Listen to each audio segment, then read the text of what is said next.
Good evening to all. Welcome to STN academy.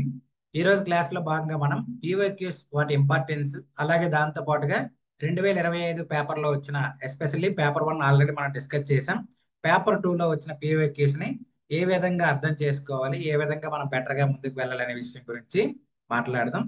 So overall గా ఏదైనా మీరు అది ఆబ్జెక్టివ్ ఎగ్జామ్ అవనియండి, డిస్క్రిప్టివ్ ఎగ్జామ్ అవనియండి, ఏదైనా కానీ పీవైక్యూస్ అనేది చాలా ఇంపార్టెంట్ రోల్ ప్లే చేస్తుంది అనేది రీసెంట్ ఎగ్జామ్ ప్యాటర్న్స్ కానీ, అలాగే రీసెంట్ గా జరుగుతున్న ఎగ్జామ్స్ లో వస్తున్న విషయాలు బట్టి కానీ మనకు క్లారిటీ వస్తుంది అనమాట.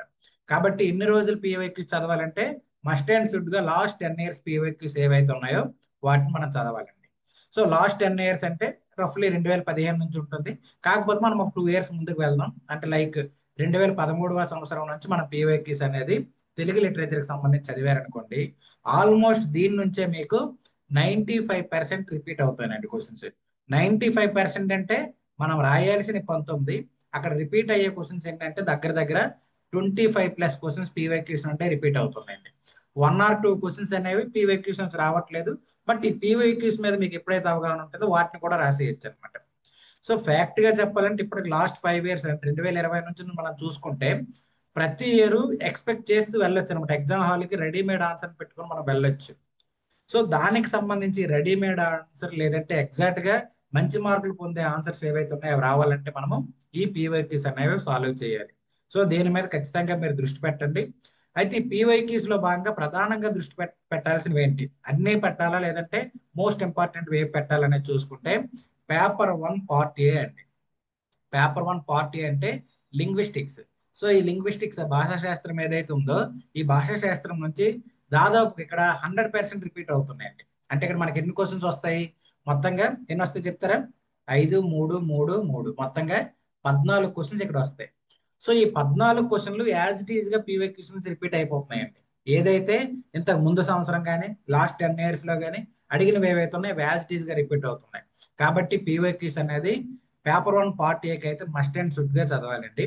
దాని తర్వాత పేపర్ 2లోకి వచ్చేసరికి వ్యాఖ్యానాలు ఏవైతే ఉన్నాయో ఈ వ్యాఖ్యానాలు కూడా మనము ఖచ్చితంగా చూడాలి. ఎందుకంటే వ్యాఖ్యానాల్లో మొత్తంగా మనకు 10 వ్యాఖ్యానాలు ఇస్తే 10లో రఫ్లీ 6+ అనేవి పీవైక్యూస్ నుంచి డైరెక్ట్ రిపీట్ అవుతున్నాయండి. ఎవరో గీత పెట్టారు, కొద్దిగా అది చెరపండి, లావా అనే పేరుతో.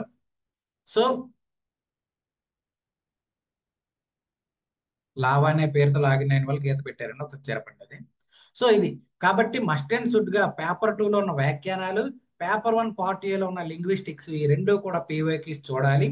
దాంతో పాటుగా పేపర్ 1 పార్ట్ బి, అలాగే దాని తర్వాత పేపర్ 2లో ఉన్న క్వశ్చన్ అండ్ ఆన్సర్స్, ఇవన్నీ కూడా మనము బేసికల్ గా అంటే ఇవి మస్ట్ అండ్ షుడ్ గా చదవాలి. ఎట్ ఎనీ కాస్ట్ ఎగ్జామ్కి వెళ్ళేటప్పుడు వాటిని చదువుకుంటూ వెళ్ళాలి.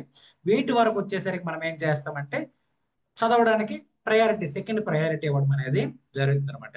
సో ఈ విధంగా చేసినప్పుడు మాత్రమే మనం తెలుగు లిటరేచర్ లో ఏదైతే 270+, అంటే ఎలా అంటే 270+ అంటే వాడు ఎలాగైనా పేపర్ ఇవ్వనియండి, ఎలాంటి పరిస్థితి అయినా అవనియండి, ఎగ్జామ్ టైంలో మీ మైండ్ ఎలాగైనా పని చేయనివ్వండి, ఏదైనా కానీ 270కి తగ్గకుండా రావాలి అంటే ఈ స్ట్రాటజీ అనేది మోస్ట్ ఇంపార్టెంట్ అండి. సో దీన్ని మనం ఫాలో అవ్వాలి అంటే పీవైక్యూస్ చేయాలంటే డైరెక్ట్ పీవైక్యూస్ ఉన్నాయి వాటిని మనం బట్టి కొట్టుకొని వెళ్ళిపోతే అయిపోతుందా అంటే అది మనం కొద్దిగా రిస్క్ అనే చెప్పొచ్చు అనమాట. ఎందుకంటే బేసికల్ గా మీకు ఆ టాపిక్ మీద మనకు 33 చాప్టర్స్ ఉన్నాయి. సిలబస్ మొత్తం చూసుకుంటే 33 చాప్టర్స్ ఉన్నాయి. ఏ చాప్టర్ దేనికి సంబంధించింది వాటి మీద బేసిక్ అవగాహన అనేది మీకు లేకపోయింది అనుకోండి, బేసిక్ అవేర్నెస్ లేకపోతే ఏమవుతుందంటే ఈ బట్టి కొట్టేటప్పుడు ఏదైతే ఉందో లేదంటే నేర్చుకునేటప్పుడు ఏదైతే ఉందో ఖచ్చితంగా ఎగ్జామ్కి వెళ్ళేటప్పుడు మర్చిపోతాం అనమాట. సో నేను చెప్పేది ఏంటంటే అట్లీస్ట్ ఈ 33 చాప్టర్ మీద బేసిక్ అవేర్నెస్ పెంచుకోండి. బేసిక్ అవేర్నెస్ పెంచుకున్నా కంప్లీట్లీ పీవైక్యూస్ మీద డిపెండ్ అవ్వండి. డెఫినెట్లీ తెలుగు లిటరేచర్ లో మనం ఏదైతే ఎక్స్పెక్ట్ చేస్తున్నామో మా స్కోర్ అనేది తీసుకురావడానికి అవకాశం ఉంటుంది. అయితే ఇక్కడ ఇంకొక పాయింట్ కూడా గుర్తుపెట్టుకోవాలి. పీవైక్యూస్ అన్నాం కదా అని ఈ పీవైక్యూస్ మోడల్ ఆన్సర్స్ ఎక్కడ దొరుకుతాయి, మార్కెట్లో ఎక్కడైనా దొరుకుతున్నాయా, వాటిని తీసేసుకుందాం, వాటిని బట్టి కొట్టేసి ఎగ్జామ్ డైరెక్ట్గా వెళ్ళిపోదాం అంటే అది కూడా రిస్కే. మళ్ళీ పీవైక్యూస్ ఏవైతే ఉన్నాయో వాటిని చదివి మీ ఓన్గా ఆన్సర్ రైటింగ్ అనేది ప్రాక్టీస్ చేయాలండి. సో ఈ ఆన్సర్ రైటింగ్ అనేది లేకపోతే మీరు 200 మార్క్స్ కూడా తెలుగు లిటరేచర్ లో క్రాస్ చేయలేరు. కాబట్టి ఆ పీవైక్యూస్ ఏవైతే ఉన్నాయో లాస్ట్ 10 ఇయర్స్ ప్రతి ఇయర్ మనకి 56 క్వశ్చన్స్ వస్తాయి. 10 ఇయర్స్ అంటే 560 క్వశ్చన్స్, ఇంకొక 1 ఇయర్ ఎక్స్ట్రా పెట్టుకున్నాం కాబట్టి రఫ్లీ 600+ క్వశ్చన్స్ అనేవి మీరు ప్రాక్టీస్ చేస్తే తెలుగు లిటరేచర్లో మంచి మార్కులు అనేది స్కోర్ చేయడానికి హైలీ పాసిబిలిటీ ఉన్న టాపిక్ గా మనకు కనిపించే పరిస్థితి ఉంది. సో ఇప్పుడు నేను ఇవి చెప్పాను కదా, ఇవన్నీ ఏదో జస్ట్ స్టాటిస్టికల్ గా లేదంటే మిమ్మల్ని అట్రాక్ట్ చేయడానికి అనేది కాదు. మనం పీవైక్యూస్ నే ఒకసారి తీసుకుందాం. ఆల్రెడీ మనకు వచ్చినవి వేరే వాళ్ళు దీన్ని సెగ్రిగేట్ చేశారు. వాళ్ళ ఎఫర్ట్స్ మనం ఇక్కడ గుర్తిస్తూ దాన్ని బేస్ చేసుకొని మనం ఇక్కడ చెప్తున్నాం. సో దానిలో భాగంగా ఇక్కడ మనం చూసుకుంటే పీవైక్యూ చూడండి, పేపర్ 1 పార్ట్ ఏ లింగ్విస్టిక్స్ భాషా చరిత్ర అన్నాం కదా, వాటికి సంబంధించింది ఇది అనమాట. ఇక్కడ చూడండి ఏ క్వశ్చన్ ఇచ్చారు 2025లో, మా తెలుగు మధ్య ద్రావిడ భాషా కుటుంబానికి చెందిందని నిరూపించండి అన్నారు. ఈ క్వశ్చన్ ఈ కింద ఎక్కడైనా రిపీట్ అయింది ఒకసారి చూడండి, క్రాస్ చెక్ చేయండి. ఎక్కడ ఉందండి? సేమ్ యాజ్ ఇట్ ఈజ్ గా తెలుగు మధ్య ద్రావిడ భాషా కుటుంబానికి చెందింది అనే ఏదన్నా ఉందా? లేదంటే తెలుగు ద్రావిడ భాషా కుటుంబానికి చెందింది అని ఉందా? ఏమన్నా మనకి లాస్ట్ ప్రీవియస్ ఇయర్స్ లో ఎక్కడైనా ఉందేమో ఒకసారి చూడండి వీటిలో.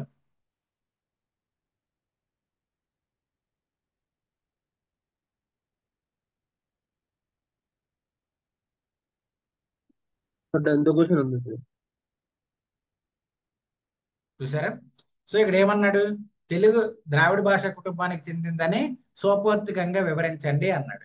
అలాగే ఇక్కడ చూడండి, తెలుగు ద్రావిడ భాష జన్యం అనడం, ఇవన్నీ పక్కన పెట్టేస్తే ఇది డైరెక్ట్ క్వశ్చన్ అనమాట. ఇక్కడ తెలుగు ద్రావిడ భాష కుటుంబానికి చెందిందంటే ఈ ద్రావిడ భాషలు మనకి ఉన్న ఈ ద్రావిడ భాషల్లో ఏ ద్రావిడ భాష, దక్షిణ లేదా దక్షిణ మధ్య లేదంటే ఉత్తర ద్రావిడ భాషలో ఇందులో దేనికి సంబంధించింది అనేది మనకి ఇక్కడ తెలియాలి. ఇక్కడ ఈ క్వశ్చన్ పీవైక్యూ ఆన్సర్ లో ఎండ్ లో ఏం రాస్తామంటే మనం తెలుగు దక్షిణ మధ్య ద్రావిడ భాషకు చెందినది అనే కన్క్లూజన్ రాస్తాం అనమాట. సో ఆ కన్క్లూజన్ బేస్ చేసుకుని ఈయన ఏం చేశాడు, తెలుగు మధ్య ద్రావిడ భాషా కుటుంబానికి చెందిందని నిరూపించండి అన్నాడు. యాజ్ ఇట్ ఈజ్ గా ఇప్పుడు వచ్చింది అది మనకి 2000. సో ఈ క్వశ్చన్ మనకి ఎప్పుడు వచ్చింది, 2018లో వచ్చింది. ఇప్పుడు ఏమైంది 2025లో, అంటే నెక్స్ట్ తర్వాత 7 ఇయర్స్ తర్వాత రిపీటెడ్ గా అడిగేశాడు. అలాగే మనం చూడండి, ఇది ఎప్పుడు కావాలన్నా అప్పుడు ప్రతి సంవత్సరం అడుగుతాడు అనమాట. ద్రావిడ భాషలో తెలుగు స్థానాన్ని ప్రాచీనత వివరించండి అన్నాడు 2024లో. అంతకు ముందు ఇయరే 2023లోనే ద్రావిడ భాషలో తెలుగు స్థానం అన్నాడు. సో 2023లో వచ్చిన ఈ పీవైక్యూని ఎవరైతే చదువుకుంటూ వెళ్ళిపోతారో ఈ నెక్స్ట్ ఇయర్ వచ్చిన ఈ ప్రీవైక్యూని 50% ఆన్సర్ చేసేస్తారండి. 50% ఆన్సర్ చేస్తారంటే మీకు ఆల్మోస్ట్ 5+ మార్క్స్ అనేది వచ్చేస్తాయి. ఈ ప్రాచీనత కూడా ఎక్కడో ఒక దగ్గర ప్రీవియస్ ఇయర్ లో రిపీట్ అయింది, దాన్నే మనకు అక్కడికి వచ్చే పరిస్థితి కూడా కనిపిస్తుంది. సో ఇది రిపీటెడ్. తెలుగు విశిష్టత, ఇది కూడా మనకు రిపీటెడ్. ప్రత్యేక లక్షణాలు రిపీటెడ్ కనిపిస్తుంది. మనుష్యవాచక సంఖ్యావాచక పదాలు అన్నాడు. మనుష్యవాచక సంఖ్యావాచక పదాలు ఎక్కడైనా ఉన్నాయా చూడండి, సంఖ్యావాచక నామవాచక పదాలను రిపీటెడ్ గా ఉంది. సో ఇక్కడ మనం చూసుకుంటే ఇక్కడ ద్రావిడ భాష పుట్టుపూర్వోత్తరాలు ఇవి కూడా ద్రావిడ భాషల్లో కనిపించే ప్రత్యేక అంశాలు. సో ఆ ప్రత్యేక అంశాలన్నా ఈ విశిష్టత అన్న ఈ రెండు కూడా మనకు ఒకటే ఆన్సర్ వస్తుంది. సో ఈ విధంగా ఏమైంది, ఈ టాపిక్ లో చూసుకుంటే ఇక్కడ ఏవైతే దగ్గర దగ్గర ఎన్ని ఉన్నాయి, 26 క్వశ్చన్స్ ఉన్నాయి. ఇది ద్రావిడ భాషలో తెలుగుస్తాను రిపీటెడ్, ద్రావిడ భాషలో తెలుగుస్తాను, అలాగే ద్రావిడ భాష కుటుంబాల సంక్షిప్త పరిచయం, ద్రావిడ భాష స్థానం ప్రాచీనత, ఇది 2010లో వచ్చిన క్వశ్చన్. మనకు డైరెక్ట్ కనీసం మార్పు కూడా లేకుండా ఇప్పుడు వచ్చింది, చిన్న చేంజ్ కూడా లేకుండా ఈ ఇయర్ లో మనకు రావడం కనిపిస్తుంది. ఎక్కడ ద్రావిడ భాషలో తెలుగు స్థానం ప్రాచీనత ఇప్పుడు వచ్చింది. 2010లో ఇదే క్వశ్చన్ వచ్చింది. సేమ్ అదే క్వశ్చన్ ఏమైంది 2024లో మళ్ళీ రిపీట్ అయింది. కాబట్టి ఈ పర్టికులర్ టాపిక్ ని మీరు అబ్జర్వ్ చేస్తే ఇక్కడ మీకు 3 క్వశ్చన్స్ కనిపిస్తున్నాయండి. ఇక్కడ దగ్గర దగ్గర మీకు 26 క్వశ్చన్స్ ఇచ్చాం కదా, 26 క్వశ్చన్స్ ఇక్కడ మీరు చదవాల్సిన అవసరం లేదు. 3 క్వశ్చన్లు. ఒకటి ద్రావిడ భాషల్లో తెలుగు స్థానం, ఒకటో క్వశ్చన్ ద్రావిడ భాషల్లో తెలుగు స్థానం. దీనికి మీ దగ్గర నోట్స్ ఉందంటే సరిపోద్ది. అట్ ద సేమ్ టైం ప్రాచీనత, ఈ క్వశ్చన్ కి ఆన్సర్ రాస్తే సరిపోద్ది. తర్వాత ద్రావిడ భాషల్లో తెలుగు విశిష్టత, రెండు పైది కింద ఒకేలాగా ఉంటే చిన్న మార్పు కావాలి. ఇది ఈ క్వశ్చన్ ఒకటి. తర్వాత ద్రావిడ భాషల్లో సంఖ్య మనుష్య వాచక పదాల గురించి ఇన్ఫర్మేషన్. ఈ 3 మీరు నేర్చేసుకున్నారనుకోండి, ఈ 3 క్వశ్చన్స్ ఆన్సర్ రాసేసారనుకోండి, వాడు నెక్స్ట్ ఇయర్ వీటిని బేస్ చేసుకుని రిపీటెడ్ గా అడుగుతాడు. వీటిని బేస్ చేసుకుని మళ్ళీ నెక్స్ట్ క్వశ్చన్ అనేది తయారు చేస్తాడు. ఈ టాపిక్ నుంచి ఎంతకంటే వేరే క్వశ్చన్ తయారు చేసే పరిస్థితి లేదు. సో ఇక్కడ మీరు తెలుగు లిటరేచర్ లో మార్కులు రావు, తెలుగు లిటరేచర్ కష్టం అనుకుంటే ఇందులో ఏమని చెప్పండి, ఈ టాపిక్ నుంచి ఈ 3 క్వశ్చన్స్ మీరు నేర్చుకుంటూ వెళ్తే నెక్స్ట్ ఇయర్ ఇదే రిపీట్ అవుతుంది. కావాలంటే ఈ వీడియో లేదంటే ఈ స్క్రీన్ షాట్ సేవ్ చేసుకోండి. నెక్స్ట్ ఇయర్ ఆగస్ట్ లో జరిగే మెయిన్స్ లో ఈ 3 క్వశ్చన్స్ బేస్ చేసుకుని క్వశ్చన్ అనేది రిపీట్ అవుతుంది. అంతకంటే మనకు వేరేది వచ్చే పరిస్థితి ఉండదు అనమాట. ఇక్కడ మనకు టాస్క్ లో ఏంటంటే ఈ క్వశ్చన్స్ కి మీతో పాటు రాసే 10 మందో 15 మంది ఎవరైతే ఆస్పిరెంట్స్ ఉన్నారో వాళ్ళకంటే బెస్ట్ ఆన్సర్స్ రాయగలిగే క్యాపబిలిటీ మీ దగ్గర ఉండాలి. సో బెస్ట్ ఆన్సర్ అంటే దేని మీద డిపెండ్ అయి ఉంటుంది, ఫస్ట్ ఆ స్ట్రక్చర్ మీద డిపెండ్ అయి ఉంటుంది. సెకండ్ దేని మీద డిపెండ్ అయి ఉంటుంది, అక్కడ మీరు కోట్ చేసే ఎగ్జాంపుల్స్ ఏవైతే ఉన్నాయో వాటి మీద డిపెండ్ అయి ఉంటుంది. తర్వాత ఫ్లో ఆఫ్ థాట్ మీద డిపెండ్ అయి ఉంటుంది. సో ఈ విషయాల మీద మీకు మంచి గ్రిప్ వచ్చింది అనుకోండి, మిగతా వాళ్ళతో కంపేర్ చేసుకుంటే బెస్ట్ ఆన్సర్ వస్తుంది. 20 మార్కులకి అయితే మిగతా వాళ్ళకి 12 మార్కులు వస్తే మీకు 14 వస్తాయి. మిగతా వాళ్ళకి 10 మార్కులకి 5 వస్తే మీకు 7 మార్కులు వస్తాయి. సో ఇది బేసికల్ గా మనం చేయాల్సింది. ఈ విధంగా పీవైక్యూస్ మీరు చూడండి, మనకు వాళ్ళు ఫ్రీగా షేర్ చేశారు. దీన్ని మనం వాళ్ళ ఏదైతే కష్టపడి తయారు చేశారో దాన్ని మనం ఖచ్చితంగా ఎఫెక్టివ్ ఉపయోగించుకోవాలి. సో దీంట్లో భాగంగా చూడండి, రెండో టాపిక్ ఆంధ్రం తెలుగు పదాలకు సంబంధించింది. ఏమన్నాడు, సేమ్ ఇక్కడ ఒకటే క్వశ్చన్ ఉంటుంది. మళ్ళీ ఇక్కడ మనం మొత్తం ఇక్కడ చూసుకుంటే ఎన్ని క్వశ్చన్స్ ఉన్నాయి మనకి పీవైక్యూస్ లో ఈ టాపిక్ మీద? దగ్గర 17 క్వశ్చన్స్ ఉన్నాయి. ఈ 17 క్వశ్చన్లో కూడా ఒకే క్వశ్చన్ 17 రకాలుగా అడిగాడు అంతే. ఆంధ్రం తెలుగు ఈ 3 పదాలు ఏవైతే ఉన్నాయో వీటి వ్యుత్పత్తి, అలాగే దాని తర్వాత వాటి యొక్క పరిణామ విధానం, దాని తర్వాత రూపాంతరాల పర్యాయ పదాల, ఈ 3 కలిపి ఒకే క్వశ్చన్ గా మీరు రెడీ చేసుకున్నారనుకోండి, దీన్ని బేస్ చేసుకుని అడుగుతాడు. చూడండి, కనీసం ఎక్కడ ఏమైనా మారిందంటే చిన్న చిన్న మార్పులు, జస్ట్ నిరూపించండి, వివరించండి, విశ్లేషించండి, సంబంధాన్ని తెలపండి, ఇలానే చూడండి. ఇక్కడ చూడండి, 2008లో సేమ్, 2007లో సేమ్ క్వశ్చన్ అనమాట. ఇంకా అక్కడ కనీసం చేంజ్ కూడా లేకుండా అడిగేసే పరిస్థితి మనకు కనిపిస్తుంది. ఇక్కడ చూడండి, 2022లో అడిగాడు, మళ్ళీ సేమ్ అదే క్వశ్చన్ యాజ్ ఇట్ ఈస్ గా మనకి 2023లో కూడా అడిగాడే కనిపిస్తుంది అనమాట. సో ఈ విధంగా చూస్తే పీవైక్యూస్ అనేవి మనకి ఎంత ఇంపార్టెంట్, ఎంత అవసరమో మీకు తెలిసే పరిస్థితి వస్తుంది. ఈవెన్ దో ఇక్కడ తర్వాత టాపిక్ మూల ద్రావిడ భాషలకు వెళ్ళినా సేమ్ ఎలానే ఉంటుంది. సో ఈ డాక్యుమెంట్ మీ అందరి దగ్గర ఉందనుకుంటున్నాను, కాబట్టి ఒకసారి రిఫర్ చేయండి. రిఫర్ చేసి ఈ క్వశ్చన్స్ కి బెస్ట్ ఆన్సర్స్ మీరు తయారు చేసుకోగలిగితే 270 మార్క్స్ అనేవి మీ చేతిలో ఉన్నట్టే. ఇది నేను మీకు ఈ పీడిఎఫ్ నుంచి చెప్పగలిగేది. మనం పేపర్ 2కి సంబంధించి కూడా చూద్దాం. చూసినప్పుడు మీకు ఇంకా క్లారిటీ వస్తుంది. ఓకే, పేపర్ 2 ఎలా, ఈవెన్ పేపర్ 1 పార్ట్ బిలో కూడా రిపీట్ అవుతాయి. కాకపోతే 100కి 100% రిపీట్ అయ్యేవి ఏంటంటే పేపర్ 1 పార్ట్ ఏ. సో అది ఎట్టి పరిస్థితుల్లోనూ మిస్ చేసుకోకండి. ఎగ్జామ్కి వెళ్లే ముందు మీరు పేపర్ 1 పార్ట్ ఏ పీవైకి చూడకుండా వెళ్ళారు అంటే 20-30 మార్క్స్ మీరు మీ చేతులారా పోగొట్టుకున్నట్టే. తర్వాత మనకు నన్నయ్య సాహిత్య చరిత్రలోకి వెళ్ళే మనకు అక్కడ మనకు దగ్గర 13 టాపిక్స్ ఉంటాయి. అవి కూడా సేమ్ రిపీటెడ్ గానే వస్తాయి. మార్గదేశి కవిత భేదాలు, నన్నయ్య శైలికి ప్రాంగణ యుగ సాహిత్యం ఉన్న అక్కడ సాహిత్యంలో ఉన్నవి కనిపిస్తాయి అంటారు. అది తెలుగు పూర్వం, ఇవన్నీ కూడా సేమ్ క్వశ్చన్. నన్నయ్య పూర్వం ఉన్న సాహిత్యాన్ని గురించి చెప్పండి, నన్నయ్య పూర్వం ఉన్న తెలుగు దేశ కవితను తెలపండి అన్నాడు. 3వ క్వశ్చన్కి 4వ క్వశ్చన్కి ఒకటే ఆన్సర్. 2022-23లో సేమ్ క్వశ్చన్ ఇచ్చేసాడు. అలాగే ప్రాంగణ యుగంలో దేశ సాహిత్యం, ఇది కూడా ఆల్మోస్ట్ దాని రిలవెంట్దే. సో ఇక్కడ చూస్తే ఒకే క్వశ్చన్ ప్రతి సంవత్సరం. ఇదిగోండి, నన్నయ్య పూర్వం తెలుగు సాహిత్య స్థితిని అన్నాడు. సేమ్ 2020 5 సంవత్సరాలు సింగిల్ క్వశ్చన్ అడిగాడు. ఈ క్వశ్చన్కి మీరు ఆన్సర్ రాసుకుని వెళ్ళారు అనుకోండి, 10 మార్కులకి అడిగాడు కాబట్టి 10కి మీరు 7 మార్కులు ఈజీగా స్కోర్ చేసేస్తారు. దానికి మీరు కంటెంట్ అనేది రెడీ చేసుకెళ్తే బాగానే ఉంటుంది. ఈవెంతో మన నన్నయ్య దగ్గరికి వెళ్ళినా కానీ నన్నయ్య భారత రచనకు ప్రేరేపించిన సామాజిక అంశాలు చూడండి. ఇక్కడ చారిత్రక నేపథ్యం, ఇక్కడ చూడండి నన్నయ్య భారత రచనకు గల చారిత్రక సాహిత్య నేపథ్యాలు, అలాగే నన్నయ్య రచనకి ఉన్న చారిత్రక సాంఘిక పరిస్థితులు 2020, 21, తర్వాత మనం చూసుకుంటే 22, తర్వాత 25 ఈ సంవత్సరాల్లో, ఆ తర్వాత 24, మొత్తం 2020 నుంచి 5 ఏళ్ళు కూడా సింగిల్ క్వశ్చన్ అడిగేశాడు నన్నయ్య నుంచి. చూడండి, ఒకే క్వశ్చన్ ఏంటి, ఆంధ్ర మహాభారతం లేదా మహాభారతం రచించడానికి గల ఉన్న నేపథ్యాలను విశ్లేషించండి, నేపథ్యాలను తెలపండి అని అడిగాడు. సో ఇక్కడ చూడండి, లాస్ట్ 2020లో ఎవరైతే రాశారో లేదా 20 నుంచి ఎవరు ప్రిపేర్ అవుతున్నారో ఈ క్వశ్చన్కి ఆన్సర్ రాశారు అనుకోండి, ఇక్కడ 10 మార్కులకి అడిగాడు, 7 మార్క్స్ వచ్చేస్తాయి. సో ఇలా మీరు అబ్జర్వ్ చేసుకుంటూ వెళ్తే ప్రతి ఇయర్ సేమ్ క్వశ్చన్సే రిపీట్ అవుతున్నాయి. అయితే మీకు ఒక డౌట్ రావచ్చు, ఇక్కడ ఒక క్వశ్చన్ రావచ్చు మీకు, మీరు ఎంత పీవైక్యూస్ నుంచి డైరెక్ట్గా వస్తున్నాయి కదా, ఇప్పటివరకు ప్రిపేర్ అయ్యే వాళ్ళు, ఇప్పటివరకు ఎగ్జామ్ రాసే వాళ్ళు ఉన్నారు కదా, వాళ్ళకి ఈ మాత్రం విషయం తెలియదు అనుకుంటారా, మీకే తెలుసు అనే క్వశ్చన్ రావచ్చు మీకు. వాళ్ళకి తెలుసు, మీకు తెలుసు, అందరికీ తెలుసు. పీవైక్యూస్ నుంచే మనకి 90% రిపీట్ అవుతున్నాయి అనే విషయం అందరికీ తెలుసు. కాకపోతే ఇక్కడ వచ్చిన సమస్యల్లా ఏంటంటే పీవైక్యూస్ కి ఆన్సర్స్ లేవు మార్కెట్లో. కోచింగ్ ఇన్స్టిట్యూట్స్ ప్రొవైడ్ చేయట్లేదు, చదివే యాస్పిరెంట్స్ ఎవరైతే ఉన్నారో వాళ్ళు వాటిని తయారు చేసుకోవట్లేదు. సో ఏమవుతుంది, క్వశ్చన్ మనకు తెలిసింది ఎగ్జామ్కి వెళ్ళేసరికి వాటికి ఆన్సర్ ఉండట్లేదు. ఒకవేళ ఆన్సర్ ఉన్నప్పుడు కూడా అదేంటంటే సబ్ స్టాండర్డ్, తక్కువగా. అంటే ఎలా అంటే స్ట్రక్చర్ మిస్ అయింది అనుకోండి, ఎగ్జాంపుల్ మిస్ అవుతాయి, స్ట్రక్చర్ మిస్ అవుతాయి. ఈ 2 మిస్ అయిందంటే ఫ్లో ఆఫ్ థాట్ మిస్ అవుతాయి. ఇవన్నీ పర్ఫెక్ట్ గా ఉన్నాయంటే ఇంట్రడక్షన్, కన్క్లూజన్ ఏదో ఒకటి రాయకుండా వచ్చేసే పరిస్థితి ఉంటుంది.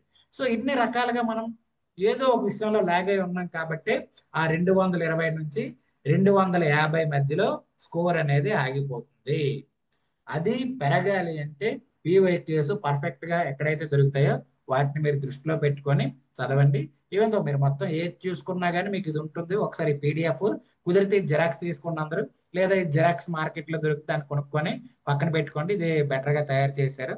దీన్ని మనం ఎఫెక్టివ్ గా ఉపయోగించుకొని ఇంకా బెటర్ గా నేర్చుకునే ప్రయత్నం చేయొచ్చు అనమాట. ఇది బేసిక్ గా దీనికి సంబంధించింది. దాని తర్వాత మనం పేపర్ 2 చూద్దాం. చూసే ముందు ఈ ఇయర్ వచ్చిన పేపర్ 2 లో ఏ విధమైన క్వశ్చన్స్ వచ్చాయి, వాటిని మనం ఏ విధంగా రాస్తే మంచి మార్కులు స్కోర్ చేయొచ్చు అనే విషయాన్ని తెలుసుకుందాం. Already paper 1 part A score తెలుసుకున్నాం. ఇప్పుడు పేపర్ 2 అనేది మనం చూద్దాం. పేపర్ 2 ఇప్పటి వరకు కంప్లీట్ చేసిన వాళ్ళు ఎవరైనా ఉన్నారండి? అట్లీస్ట్ 70% ప్లస్ కంప్లీట్ చేసిన వాళ్ళు ఎవరైనా ఉన్నారా? అంటే మీరు నాతో పాటు ఇంటరాక్ట్ అయితే ఇంకా ఎఫెక్టివ్ గా చెప్పడానికి బాగుంటుంది. ఎంతమంది ఉన్నారు అట్లీస్ట్ 70% కంప్లీట్ చేసిన వాళ్ళు? అట్లీస్ట్ 90 మంది హ్యాండ్ రైజ్ చేయండి. ఎంతమంది ఉన్నారో తెలుస్తుంది నాకు. ఒకరేనా? అట్లీస్ట్ 70% అండి. 70% అంటే మనకి 15 చాప్టర్లు ఉన్నాయి. అట్లీస్ట్ 10 చాప్టర్లు. ఓకే, సరే. ఇప్పుడు అట్లీస్ట్ ఆ 15 చాప్టర్లు ఏంటో మీకు తెలుసుగా ఉన్న వాళ్ళకి. దుష్యంత చరిత్ర అని కానీ, శ్రీకృష్ణ రాయబారం అని కానీ తెలుసుగా, సిలబస్ మీద అవగాహన ఉందిగా. సో ఆ సిలబస్ మీద అవగాహన ఉంటే మనం దాన్ని బేస్ చేసుకుని వెళ్దాం. సో పేపర్ 2 లో మనకు ప్రధానంగా చూడాల్సింది ఏంటంటే 100 మార్కులు. సో ఈ 100 మార్కులు ఎక్కడి నుంచి వస్తాయి అంటే డైరెక్ట్ గా మనకి వ్యాఖ్యానాల నుంచి వస్తాయి. సో ఈ వ్యాఖ్యానాలు అంటే ఏంటంటే మనకి పద్యాలు ఇస్తారు. ఆ పద్యాలకి వాడు అడిగిన విధంగా మనం వ్యాఖ్యానం చేయాలి. సో ఈ 100 ఏవైతే ఉన్నాయో, 10 వ్యాఖ్యానాలు ఏవైతే ఉన్నాయో, ఈ 10లో 9 రాశారు. ఆబ్వియస్లీ మీరు 10 మార్కులు కోల్పోయినట్టే. 240కి పేపర్ అటెంప్ట్ చేసినట్టు. 8 అటెంప్ట్ చేశారు, 230కి అటెంప్ట్ చేశారు. 10 అటెంప్ట్ చేయలేదు, 150 మార్కులకి అటెంప్ట్ చేశారు మీరు. ఇది గుర్తుపెట్టుకోవాల్సిన లాజిక్ అన్నమాట. సో ఈ 100 అనేవి మ్యాండేటరీ. సో అందులో భాగంగా మనకి ఈ వ్యాఖ్యానాల్లో 6+ ప్రీవియస్ ఇయర్ క్వశ్చన్స్ ఏవైతే ఉన్నాయో అవే రిపీట్ అవుతున్నాయి. 1 or 2 ఏమవుతున్నాయి అంటే కొత్తవి యాడ్ అవుతున్నాయి. ఇంకో 1 or 2 ఏంటంటే ఎక్స్పెక్టెడ్ యాడ్ అవుతున్నాయి అనమాట. సో ఈ పర్టికులర్ ఏదైతే వ్యాఖ్యానం ఉందో దీని నుంచి మనము 70+ మార్క్స్ అనేది స్కోర్ చేయగలిగితే మంచి మార్కులు స్కోర్ చేసే పరిస్థితి ఉంటుంది. సో ఆ 70+ రావాలంటే ఎలా రాస్తే బాగుంటుంది ఏంటనేది మనం చూద్దాం. సో దాంట్లో ఫస్ట్ వ్యాఖ్యానాలు క్వశ్చన్ 1లోన అలాగే క్వశ్చన్ 5లోన వస్తాయి. ఈ రెండింటిని చూసి తర్వాత క్వశ్చన్స్ కూడా మనం చూసే ప్రయత్నం చేద్దాం. మనం షేర్ చేసిన వ్యాఖ్యానాల డాక్యుమెంట్స్ ఎవరైనా చూసారండి ఉన్నవాళ్ళు? ఈ ఇయర్ వ్యాఖ్యానాలకు ఆన్సర్ షేర్ చేశాం కదా, ఫ్రీగానే అందరికీ షేర్ చేశాము. మన మెంటర్షిప్ గ్రూప్ లో ఉన్న వాళ్ళకి షేర్ చేశాము, బయట వాళ్ళకి కూడా షేర్ చేశాము. బయట దొరకట్లేదు కదా అనే ఉద్దేశంతో. చూసారా? కనీసం చూడలేదా? చూసాం సార్. ఓకే అండి. సో ఇప్పుడు దాన్ని మనం ఎలా అర్థం చేసుకోవాలనేది మనం చూసే ప్రయత్నం చేద్దాం. ఒకటో క్వశ్చన్. ఈ క్వశ్చన్ ఎక్కడి నుంచి వచ్చింది? నరనొత నీ ప్రసాదంలో నాకు ఉదయించిన అనే పద్యం ఇచ్చాడు. ఈ పద్యం ఎక్కడి నుంచి వచ్చింది అనేది వ్యాఖ్యానం చేసేటప్పుడు ప్రధానంగా గుర్తుపెట్టుకోవాల్సినవి 3 అంశాలండి. ఆల్రెడీ మీకు వ్యాఖ్యానాల క్లాసులో డీటెయిల్డ్ గా చెప్పాను. బట్ ఈ వ్యాఖ్యానం వచ్చింది ఎగ్జామ్ హాల్లో, మీరు ఎగ్జాక్ట్ గా ఇలా కూర్చొని ఉన్నారు. చూడంగానే నరనొత నీ ప్రసాదం అనే పద్యం కనిపించింది. కనిపించంగానే ఈ పక్కన ఈ ప్లేస్ ఉంది కదా, ఈ ప్లేస్ లో మీరు రాసుకోవాల్సిన 3 అంశాలు ఏంటంటే, ఫస్ట్ ఇది లెసన్, ఏ లెసన్ నుంచి వచ్చింది, ఏ పాఠం నుంచి వచ్చింది అనేది మొట్టమొదటిగా రాసుకోవాలి. ఏ లెసన్ నుంచి వచ్చిందండి ఇది? దుష్యంత చరిత్ర నుంచి వచ్చింది, లేదంటే శకుంతలోపాఖ్యానం నుంచి వచ్చింది. అది మనం ఐడెంటిఫై చేసాం. తర్వాత సెకండ్ది మనకి వెంటనే స్ట్రైక్ అవ్వాల్సింది ఏంటంటే సందర్భం, ఏ కంటెక్స్ట్ లో ఈ పద్యం వాడారు. ఈ నరనొత నీ ప్రసాదం నాకు ఉదయించిన నందున మహాగురుతర అనే ఒక పద్యం ఉంది. ఈ పద్యానికి ఏ సందర్భంలో ఎవరు చెప్పారు అనేది మనకు ఖచ్చితంగా తెలియాలి. ఇక్కడ సందర్భం ఏంటి? శకుంతల దుష్యంతుడితో చెప్పడం అనేది సందర్భం. అయితే ఈ పర్టికులర్ సందర్భం బేస్ చేసుకొని మనం నెక్స్ట్ రాయాల్సింది ఏంటంటే భావం. రాస్తే రాయండి, లేదంటే ఈ భావాన్ని వ్యాఖ్యానంలో కలిపి రాసినా పర్వాలేదు, ఏదైనా పర్వాలేదు. సో ఈ వ్యాఖ్యానం కానీ ఈ భావం కానీ మనం దేని బేస్ చేసుకొని రాస్తామంటే ఇక్కడ కీవర్డ్. ఈ పర్టికులర్ క్వశ్చన్ లో డిమాండ్స్ ఎన్ని ఉన్నాయండి చెప్తారా? ఈ పద్యం ఆధారంగా నాటి సామాజిక స్థితిని వర్ణించండి అన్నాడు. సో నాటి సామాజిక స్థితిని వర్ణించండి అంటే ఈ పద్యంలో ఎన్ని డిమాండ్స్ ఉన్నాయంటే ఒకటే డిమాండ్ ఉంది. ఏంటి? సామాజిక స్థితిని వర్ణించండి అనేది మనకి డిమాండ్. సో ఇక్కడ వ్యాఖ్యానం మనం చేయాల్సింది కూడా సామాజిక స్థితి. సో ఈ సామాజిక స్థితి మనకు తెలియాలంటే ఈ పద్యం కూడా భావం తెలియాలి. బయట జనరల్గా మనకి చెప్తుంటారు ఏమని, భావం రాయాల్సిన అవసరం లేదు సపరేట్ గా, సందర్భం రాయాల్సిన అవసరం లేదు సపరేట్ గా. అంటే మీకు భావము సందర్భము లెసను తెలియకుండా ఎలా మీరు ఈ పద్యానికి వ్యాఖ్యానం చేస్తారు చెప్పండి. అది రాయాలా వద్దనేది ఎలా రాయాలి ఎఫెక్టివ్ గా అనేది ఇప్పుడు మీకు ఆ మోడల్ ఆన్సర్ చూపిస్తాను. ఇప్పుడు ఇదే క్వశ్చన్ మనకి ఇచ్చారు, దానికి మనం ఆన్సర్ కూడా రాసాము. కనిపిస్తుందండి, చూడండి. ఈ క్వశ్చన్ సేమ్ పద్యం ఆధారంగా అడిగారు. నరనొత్త నీ ప్రసాదం నాకు ఉదయించునని. ఇక్కడ రెండు విషయాలు గుర్తుపెట్టుకోవాలి. ఇక్కడ పరిచయం గాని, కవి పరిచయం గాని, పరిచయం గాని అని ఉంటాయి. ఈ పదం రాస్తే రాయండి, లేకపోతే లేదు, అది మీ చాయిస్. అలాగే సందర్భం అని ఉంటుంది. ఈ సందర్భం అనే పదం రాస్తే రాయండి, లేకపోతే లేదు, అది మీ చాయిస్. దాని తర్వాత ఈ భావం అనేది ఉంటుంది. ఇది రాస్తే రాయండి అంటే భావం, ఆ పదం నేను అంటున్నది అవి రాయొద్దు అని చెప్పట్లేదు. కవి పరిచయం పరిచయం రాయొద్దు అని చెప్పట్లేదు. ఆ పదం రాయాల్సిన అవసరం లేదు. ఒకవేళ మీరు వద్దు అనుకుంటే, అవసరం ఏముంది అనుకుంటే రాయాల్సిన అవసరం లేదు. బట్ ఆ స్ట్రక్చర్ లేదంటే ఆ స్టార్టింగ్ ఎలా ఉండాలంటే ఈ విధంగా అనమాట. ఇంతకుముందు నేను చెప్పాను కవి పరిచయం అని రాయాలి అని మీకు చెప్పాను. అది రాస్తే రాయండి, లేకపోతే లేదు, అది మీ చాయిస్. అది ప్రాబ్లం ఏం లేదు. ఎందుకంటే దానివల్ల కొద్దిగా మనకి టైం వృధా అయ్యే పరిస్థితి ఉంటుంది కాబట్టి దాన్ని మనం కొద్దిగా స్కిప్ చేద్దాం. ఇప్పుడు కొత్తగా వచ్చిన ఎఫెక్టివ్ మోడల్లో దాన్ని మనం స్కిప్ చేసి రాద్దాం. సో ఇది ఎవరు? నన్నయ్య ఆంధ్ర మహాభారతం చిత్రదాసవాసంలో శకుంతలపాఖ్యానంలో రాశారు. ఇది ఎవరన్నా రాస్తారు. నన్నయ్య ఆంధ్ర మహాభారతం చిత్రదాసవాసంలో ఉన్నది ఇది అని ఎవరన్నా రాస్తారు. దానికి మనం యాడ్ చేసింది ఏంటి? ఒక కొత్త పదం, లేదంటే ఒక ఎఫెక్టివ్ గా లిటరేచర్ పాయింట్ ఆఫ్ లో పదం యాడ్ చేసాం. ఏంటి? శకుంతలపాఖ్యానంలో ప్రసాద గుణ సమన్విత ప్రసన్న కథా కలితార్థ యుక్తితో రాసిన పద్యం ఇది. ఈ పద్యం కొన్న క్యారెక్టరిస్టిక్స్ అనేది, దీని యొక్క లక్షణం అనేది మనం ఇక్కడ చెప్పడం జరిగింది ఒక మంచి పదంతో. ఈ పదం చూడంగానే ఎగ్జామినర్కి ఓకే మీకు లిటరేచర్ మీద మంచి పట్టు ఉంది, లిటరేచర్ మీద మీకు మంచి అవగాహన ఉందనే ఒక ఇంప్రెషన్ కలుగుతుంది అనమాట. ఇది రాస్తాం, ఇదే కవి పరిచయం. దాని తర్వాత ఇది సందర్భం. దుష్యంతుడి గాంధర్వ విధ వివాహం రాజులకు తగినదే అని చెప్పి ఒప్పించే సందర్భంలో ఇక్కడ సందర్భం అని రాశాం కాబట్టి ఇక్కడ రాయలేదు అనమాట సందర్భం అనే పదం. ఇక్కడ సందర్భం అనే పదం రాస్తే ఇక్కడ స్కిప్ చేసేయండి. ఏదైనా ఆ పదం అనేది రిపీటెడ్ గా రాస్తే మనకు టైం వేస్ట్ అవుతుంది అనమాట. సో అక్కడ ఎవరైతే శకుంతల ఉందో, శకుంతల తనకు పుట్టబోయే కొడుక్కి రాజుగా చేయమని, యువరాజుగా చేయమని ఒట్టు లేదంటే ఒక మాట లేదంటే ఒక వరం అడుగుతూ దుష్యంతుడితో మాట్లాడుతున్న సందర్భంలో ఇది కనిపిస్తుంది. ఇది ఓకే, ఇలా రాసేస్తే సందర్భం రాస్తే సరిపోద్దా? ఎఫెక్టివ్ గా రాయాలంటే ఏం చేస్తాం? కనెక్టివిటీ అనేది ఇక్కడ మనం ఇవ్వడం జరిగింది. చూడండి, నీ తర్వాత యవరాజ్య పదవిలో అభిషేకం చేసే వరాన్ని దయతో నిన్ను మనసుతో ఉదాత్తంగా ప్రీతితో ఇమ్ము, అలాగైతే నీకు నాకు వివాహం అవుతుందని చెప్పడంలో నాటి సామాజిక పరిస్థితులు తెలుస్తున్నాయి. మనం నెక్స్ట్ బాడీ పార్ట్ లో ఏం రాస్తున్నామో ఇక్కడ కనెక్టింగ్ వర్డ్ అనేది ఇక్కడ రాయడం జరిగింది. సో పరిచయం రాస్తాం, సందర్భం రాస్తాం, కనెక్టింగ్ వర్డ్ రాస్తాం. సో ఆ కనెక్టింగ్ వర్డ్ రాసిన తర్వాత దాన్ని ఇక్కడ సైడ్ హెడ్డింగ్ గా పెట్టేశాం. శకుంతలపాఖ్యానం నాటి కాలపు సామాజిక పరిస్థితులు. అక్కడ భావం స్కిప్ చేసామండి. భావం ఎందుకు స్కిప్ చేసామంటే ఆ భావం ఇక్కడ రాశాం కాబట్టి మళ్ళీ రిపీటెడ్ గా టైం వేస్ట్ అయిపోద్ది అనే ఉద్దేశంతో. సో ఆ కాలంలో ఉన్న సామాజిక పరిస్థితి ఫస్ట్ ఏంటి? వంశపారపర్య పాలన. సెకండ్ ఏంటి? వివాహానికి సామాజిక ఆమోదం అవసరము. దాని తర్వాత ఏంటి? రాజు మాట ఒక వరంగా భావించడం ఆ కాలంలో. దాని తర్వాత మనం చూసుకుంటే స్త్రీల పరిస్థితి ఏ విధంగా ఉందనేది ఇక్కడ మనం నాటి సామాజిక పరిస్థితుల్ని చెప్పడం జరిగింది. దానికి నందనం మహాగురుతర యవరాజ్యకం ఈ పదం ఇక్కడ రాసామనుకోండి, ఓకే వీళ్ళ పద్యాన్ని అనుసరిస్తూ ఈ భావాన్ని గాని విశ్లేషణ గాని చేస్తున్నారనే విషయం తెలుస్తుంది అనమాట. సో ఇది ఏదైతే పదం ఉంది, ఈ పదం డైరెక్ట్ పైన పద్యంలో ఉంది. దాన్ని ఇక్కడ ఏం చేసాం? కోట్ చేసాం. కోట్ చేసి దానికి ఇక్కడ ఎక్స్ప్లెనేషన్ అనేది ఇవ్వడం జరిగింది. అలాగే తర్వాత ఇక్కడ కూడా చూడండి, అట్లయినా నీకు నాకు సంగమం బగున్ అని పెట్టారు. సో ఇదేంటి? సామాజిక ఆమోదం అనేది వివాహానికి కావాలి అంటే ఈ పర్టికులర్ వివాహం ఏదైతే ఉందో దానికి ఒక గుర్తింపు అనేది రావాలి. ఆ గుర్తింపు ఏ విధంగా వస్తుంది? ఆ గౌరవం ఏ విధంగా వస్తుంది? ఆ రాజు తనకు పుట్టబోయే కొడుక్కి యువరాజుగా అంగీకరించిన రోజే దానికి ఆమోదం అనేది వస్తుంది. అందుకోసం ఆమె ఇట్లా చెప్పినట్టు చెప్పాడు. తర్వాత రాజు మాట ఒక వరంగా, నీ ప్రసాదము వరం, ఆ పదం ఏదైతే ఉందో దాన్ని ఇక్కడ తెచ్చాం. సో రాజు మాట వరంగా భావించే వాళ్ళు ఆ కాలంలో. ఆ రాజు మాట తప్పితే అది ఏదో పెద్ద శాపం లాగా లేదంటే ఏదో పెద్ద సమస్య వచ్చి పడిపోయేలా ఫీల్ అయిపోయేవాళ్ళు అనమాట. సో రాజు మాటను వరంగా భావించి ఆ వరాన్ని అనుగ్రహంగా ఇవ్వండి అని అడగడం అనేది ఇక్కడ మనకి కనిపిస్తుంది. ఆ విధంగా ఆ కాలంలో ఫీల్ అయ్యేవాళ్ళు.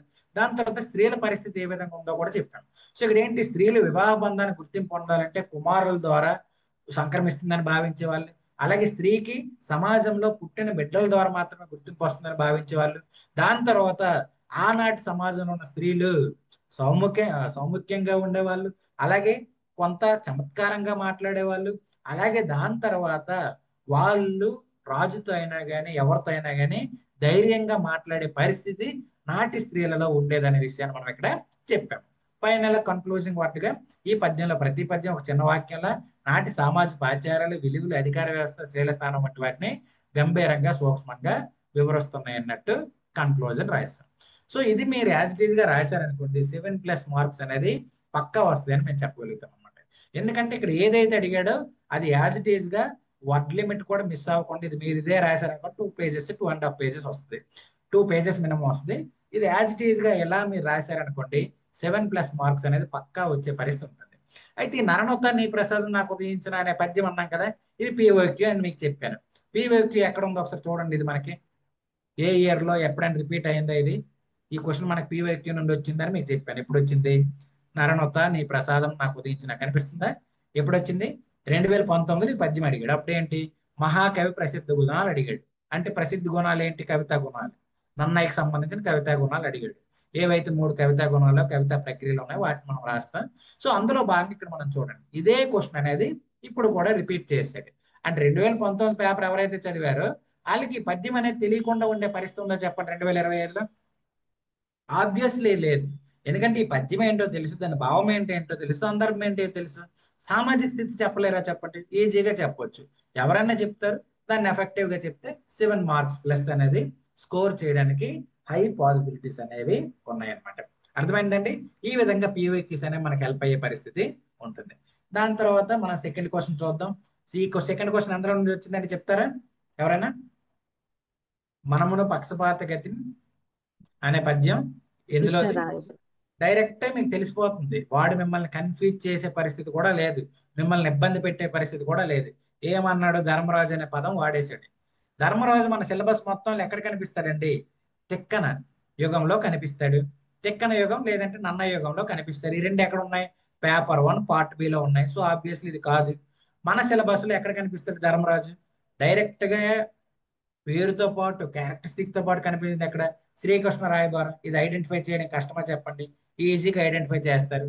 ఇక్కడ సందర్భం కూడా చెప్పేశాడు. పాయింట్ ఏంటంటే ఏది లెసనో చెప్పేశాడు, సందర్భం ఏదో కూడా చెప్పేశాడు. ఏంటి? ధర్మరాజు శ్రీకృష్ణుడితో లేదంటే ధర్మరాజు మిగతా వాళ్ళతో దూతకున్న లక్షణాలు చెప్తున్న సందర్భం. ఆబ్వియస్లీ అర్థమైపోయింది. ఇప్పుడు దూత లక్షణాలను విశ్లేషించండి, వివరించండి అన్నాడు. దూతకు ఉండాల్సిన లక్షణాలు ఎందులో మనకి చెప్పడం జరిగింది. సో ఇక్కడ ఏది మీకు సాహిత్య వ్యాఖ్యానం ఏది చేయమని లేదండి. ఇదంతా కూడా సాహిత్యేతర వ్యాఖ్యానం. మీకు ఆల్రెడీ చెప్పాను సాహిత్యేతర వ్యాఖ్యానాలకు డిఫరెన్స్. చూద్దాం దీనికి ఆన్సర్ ఎలా రాస్తే బెటర్ గా ఉంటుందో. సేమ్ పై స్ట్రక్చర్ ని మనం ఫాలో అవుతూ వెళ్తున్నాం. ఈ పద్యం తిక్కన రాసిన ఆంధ్ర మహాభారతం ఉద్యోగపరం శ్రీకృష్ణ రాయబారంలో ఉంది. ఇందులో దూతకు ఉండాల్సిన లక్షణాలు ముఖ్యంగా ఈ విధంగా చెప్తున్నాడు. సో సైడ్ హెడ్డింగ్ పెట్టాం దూత లక్షణాలు. పక్షపాతం లేకపోవడం. ఈ పదం దేని నుంచి వచ్చింది? మనముడు పక్షపాతం, అందుకే దాన్ని కోట్ చేసాం. ధర్మనీతి వర్తంలో, ఈ ధర్మనీతి వర్తంలో ఆ పద్యంలో దాన్ని కోట్ చేసాం. పెద్దల సలహాను తీసుకోవడం, విదురాది సజ్జనుల బుద్ధిని వాళ్ళని ఉపయోగించుకోవడం, వాళ్ళ మాటలు వినడం, తర్వాత పరుషంగా మాట్లాడకుండా ఉండడం. పరుషం సేమ్ ఇదే పదం అక్కడ ఉంది, దాన్ని ఇక్కడ తీసుకొచ్చి పెట్టాం. సో మొత్తంగా దూతకు ఉండాల్సిన లక్షణాలుగా నిష్పక్షపాతంగా, ధర్మబద్ధంగా, మృదువుగా, స్పష్టంగా పెద్దల సలహాలతో వ్యవహరిస్తూ ఉండాలి అన్నట్టు. అప్పుడే సయోధ్య అనేది చేయడానికి అవకాశం ఉంటుంది అన్నట్టు చెప్పాడని చెప్పాము. ఇది జనరల్ గా ఇక్కడతో వ్యాఖ్యానం అయిపోయింది. మీరు ఇంకాస్త టైం ఉంది రాయగలుగుతానంటే ఇవి కూడా ఎక్స్ట్రాగా రాయొచ్చు. దీన్ని మీరు క్వశ్చన్ గా కూడా ఉపయోగించుకోవచ్చు. వాక్చాతుర్యం, పండితుడై ఉండడం, ధైర్యం, జ్ఞాపక శక్తి, ఏదైతే మాట్లాడుతుందో దాని మీద క్లారిటీ లేకపోయింది అనుకోండి, వాళ్ళు ఏం చెప్పగలుగుతారు, అవతల వాళ్ళు ఏమంటారు చెప్పండి, అది సమస్య అవుతుంది. ఇవన్నీ కూడా లక్షణాలు. ఇది మనం రాసేయగలిగామనుకోండి యాజ్ ఇట్ ఈస్ గా ఎగ్జామ్ లో 100% మనము స్కోర్ చేసే పరిస్థితి వస్తుంది. ఇదే పద్యం మనకి రిపీట్ అయిందా లేదో చూడండి. పిఓక్యూస్ నుంచి ఏ ఇయర్ లో రిపీట్ అయింది, ఎప్పుడు రిపీట్ అయిందో కూడా మనం చూద్దాం. మనముడు పక్షపాతం ఎక్కడైనా ఉందా చూడండి. ఒకసారి స్క్రోల్ చేస్తాను అలాగే.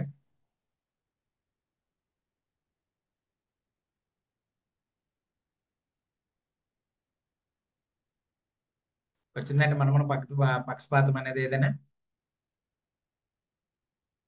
మనముడు పక్షపాతం రాకపోయినా అట్లీస్ట్ దానికి సంబంధించి ఏమైనా వచ్చిందా కొంచెం చూడండి.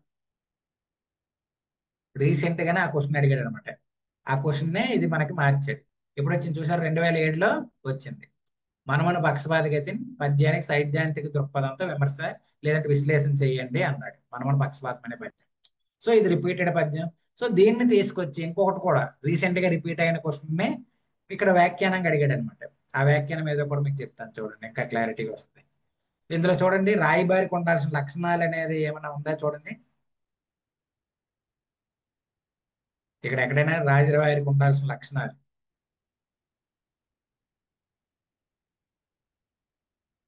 2024 లో 2024 లో వచ్చిందా? ఇక్కడ ఉందండి సూత్రం నేను దౌత్య క్వశ్చన్ 2 ఏదండి 2 సార్ 5 ఇక్కడ చూసి 5 సార్. శ్రీకృష్ణ రాయబారంలో దౌత్య సూత్రాలను నేటి రాజకీయ దౌత్య విధానాలతో విశ్లేషించి అని అన్నాడు. సో ఏది ఇక్కడ చూడండి, శ్రీకృష్ణ రాయబారం కదా నేటి విదేశీ రాయబారులకు అనువర్తించండి. ఇవన్నీ కూడా ఆ మనమును పక్షపాతం అనే పద్యం ఏదైతే ఉందో ఆ పద్యాన్ని అనుసరించే రాయాల్సిన క్వశ్చన్ అనమాట. అట్ ద సేమ్ టైం ఆ పద్యం ఆల్రెడీ రిపీట్ అయిపోయింది. సో పద్యం తెలిసిపోయింది, ఇప్పుడు రిపీట్ అయిందా లేదా అవన్నీ పక్కన పెడితే అసలు ఈ పద్యం ఏ లెసన్ లో ఉందో వాడే చెప్పేశాడు, ఎగ్జామినరే చెప్పేశాడు. మీకు అసలు స్ట్రెస్సే లేదు, సింపుల్ గా రాసుకుంటూ వెళ్ళిపోవచ్చు. ఇంకా లాజికల్ గా చెప్పాలంటే ఈ పద్యం మీకు అర్థం కాలేదనుకోండి, అంటే అలా రాయొద్దు కానీ చెప్తున్నాను, అర్థం కాలేదనుకోండి, ఇక్కడ పక్షపాతం అనే పదం కనిపిస్తుంది కదా, పక్షపాతం లేకుండా ఉండాలి. ధర్మనీతి అనే పదం కనిపిస్తుంది కదా, ధర్మనీతిగా వ్యవహరించాలి. మీకు భావం తెలియదు, ఏమీ తెలియదు, ఈ పదాలకు అర్థాలు బేసిక్ గా తెలుసు కదా. సజ్జనులు ఈ పదం సజ్జనులు అంటే మంచి వాళ్ళు, మంచి జనులు, వాళ్ళ మాటలు వినాలి అనేది. అలాగే దాని తర్వాత భూపతులలో నాడుమే అన్నాడు, అంటే ఇక్కడ ఏంటి, అందరూ మెచ్చుకునే విధంగా మాట్లాడాలని. సో ఈ 4 లక్షణాలు రాస్తారనుకోండి మీకు 7 మార్కులు వచ్చేస్తాయి. ఇదే సింపుల్ వ్యాఖ్యానం అనమాట. వ్యాఖ్యానాలు టఫ్ అని అందరూ చాలా మంది భయపడుతుంటారు. అందులో వ్యాఖ్యానంలో ఏమీ లేదు, సింపుల్ ఇంతే. ఇంకా చూస్తుంటే లాస్ట్ 3 ఇయర్స్ నుంచి వ్యాఖ్యానాలు ఏమవుతున్నాయంటే సింప్లిఫై అయిపోతున్నాయి. అంతకుముందు మీకు కళా సౌందర్య దృక్పథం అని, రసం అని, ధ్వని అని, వక్రోక్తి అని చాలా అడిగేవాళ్ళు. ఇప్పుడు అంతా సింప్లిఫైడ్. ఈ year 10 questions 10 almost simplified questions. So next question చూద్దాం. ఈ క్వశ్చన్ ఎందుకు అంటే చెప్తారా? చూడండి, ఈ పద్యాన్ని కనిపెట్టడంలో మీకు అసలు ఎగ్జామినర్ అసలు మిమ్మల్ని ఇబ్బంది పెట్టకుండా చేశాడు. ఈ ఇయర్ పేపర్లో చూసుకుంటే శ్రీనాథుడు అనే పదం వాడాడు. శ్రీనాథుడు అసలు మన 15 లెసన్స్ లో ఏ లెసన్ రాశాడు చెప్పండి? అది బేసిక్ గా తెలిస్తే తెలిసిపోద్ది ఇది గుణనిధిదే అని, ఆబ్వియస్లీ. సో గుణనిధి. ఆ తర్వాత ఈ అంగోర్ధ్వర్తన వేళ, ఇది బాగా ఇంపార్టెంట్ పోయం. దీని పద్యం ఇదేంటనేది మనకు తెలిసిపోతుంది. సో దాన్నే ఒకసారి మనం చూద్దాం, వ్యాఖ్యానం ఎలా రాస్తే బెటర్ గా ఉంటుందో. అంగోర్ధ్వర్తన వేళ అనేది శ్రీనాథుడు కాశీఖండంలో రాశాడు. సో దాన్ని బేస్ చేసుకుని మనం ఇక్కడ ఏం చెప్పారో క్వశ్చన్ ఏం అడిగాడు, రచన చమత్కారం అంటే రచనలో ఉన్న నైపుణ్యం, గొప్పదనం, లేదంటే పాఠం, ఇలాంటివన్నీ వస్తాయి. సో దాని గురించి ఏం చేశాడు, ఎలా ఈ పద్యం ఏ పదాలు ఎలా వాడాడు, ఇలాంటివన్నీ మనం చెప్పుకుంటూ ఇదిగోండి అక్కడ ఉన్న పద్యాలని. ఇక్కడ భావం ఎందుకు స్కిప్ చేసామంటే భావాన్ని ఇక్కడ వ్యాఖ్యానంలో యాడ్ చేసామండి. కొద్దిగా కొత్త మోడల్ ఎఫెక్టివ్ గా మార్కులు స్కోర్ చేయడానికి అవకాశం ఉండేలాగా ఉంటుందని కొత్త మోడల్ మీకు తీసుకురావడం జరిగింది. దీన్ని ఫాలో అవ్వండి. సో ఈ విధంగా మొత్తంగా శ్రీనాథుడి యొక్క రచన, లేదంటే శ్రీనాథుడి యొక్క రచన చమత్కారం, ఇవన్నీ ఏ విధంగా ఉంటాయి అనేది ఇందులో చెప్పాను. ఇక్కడ నేను జస్ట్ చూపించుకుంటూ వెళ్ళిపోతున్నాను, ఎందుకంటే మీ దగ్గర పీడిఎఫ్ ఉంది, తర్వాత మీరు చదవండి. జస్ట్ ఆ అప్రోచ్ మీకు చెప్తున్నాను. సో ఈ విధంగా ఈ పద్యానికి రాస్తాం. ఒకసారి పీవైక్యూకి వెళ్దాం, ఏమైనా ఉందేమో ఒకసారి. అంగూరధ్వర్తన వేళ అనేది పీవైక్యూలో ఉందా లేదా ఒకసారి చూడండి. నెక్స్ట్ శ్రీకృష్ణ రాయబారం. ఇక్కడ చూడండి ఆర్డర్లో యాజ్ ఇట్ ఈజ్ గా ఇచ్చేస్తున్నాడు క్వశ్చన్స్ కూడా. ఆ లెసన్ మన సిలబస్ లో ఏదైతే ఆర్డర్ ఇచ్చాడో ఆర్డర్లో భాగంగా అలాగే ఇచ్చుకుంటూ వెళ్ళిపోతున్నాడు. అంగూరధ్వర్తన వేళ అనే పద్యం ఏమైనా ఉందా మనకి, రిపీటెడ్ గా వచ్చిందా ఎప్పుడైనా? చూడండి.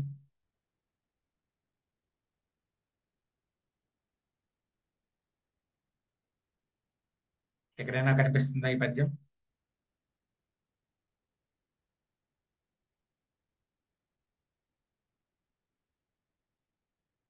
రిపీట్ అవ్వలేదా? రిపీట్ అవ్వకపోతే వేరే విధంగా ఇది రిపీట్ అయ్యి ఉంటుంది. అదే విధంగా కూడా మనం చెప్పొచ్చు. చూడండి ఏమైనా ఉంది ఇక్కడ ఎక్కడ రిపీటెడ్ గా?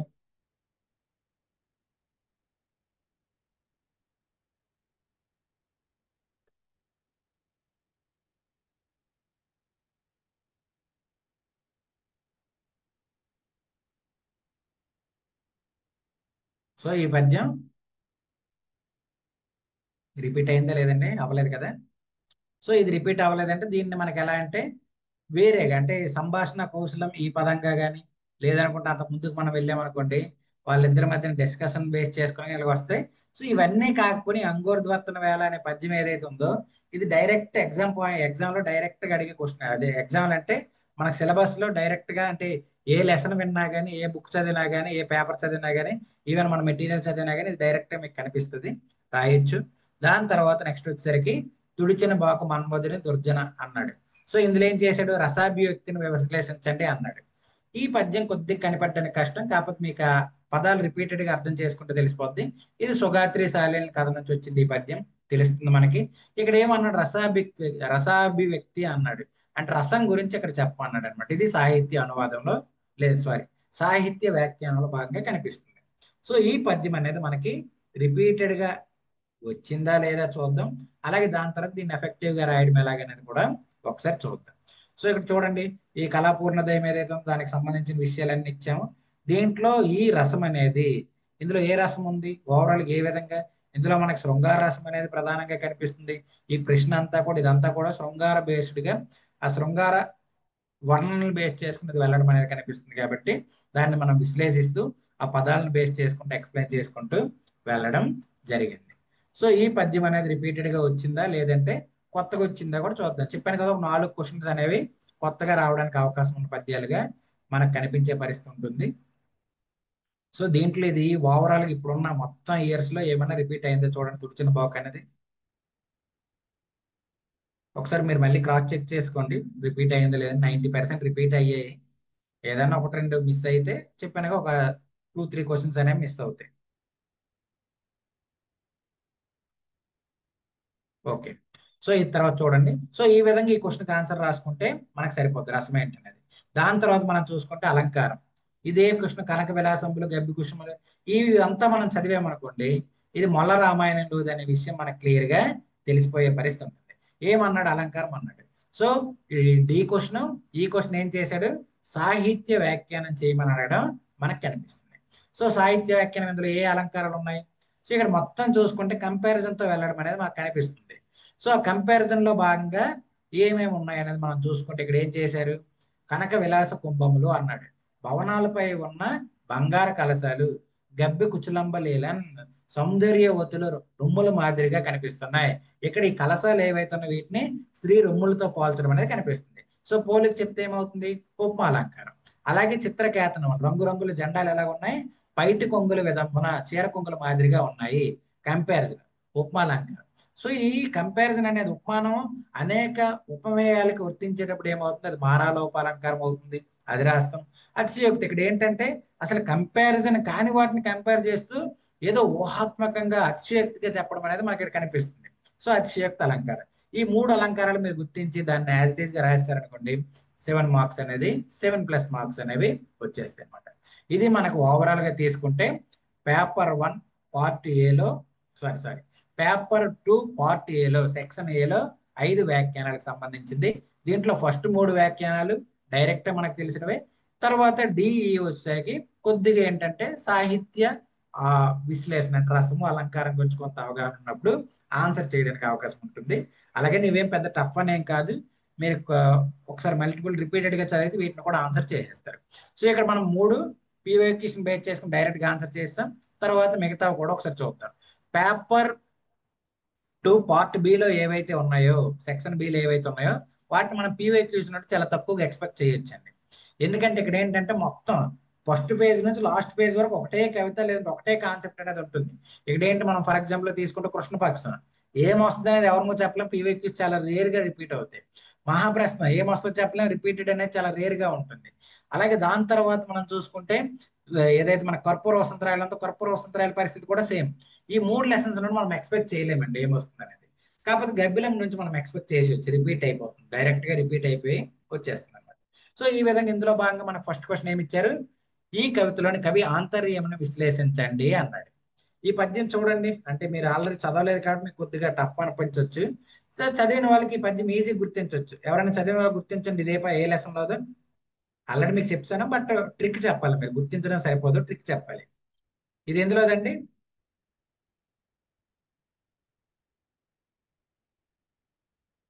చెప్తారు ఎవరైనా? ఇది కృష్ణపక్షంలో నుంచి వచ్చింది.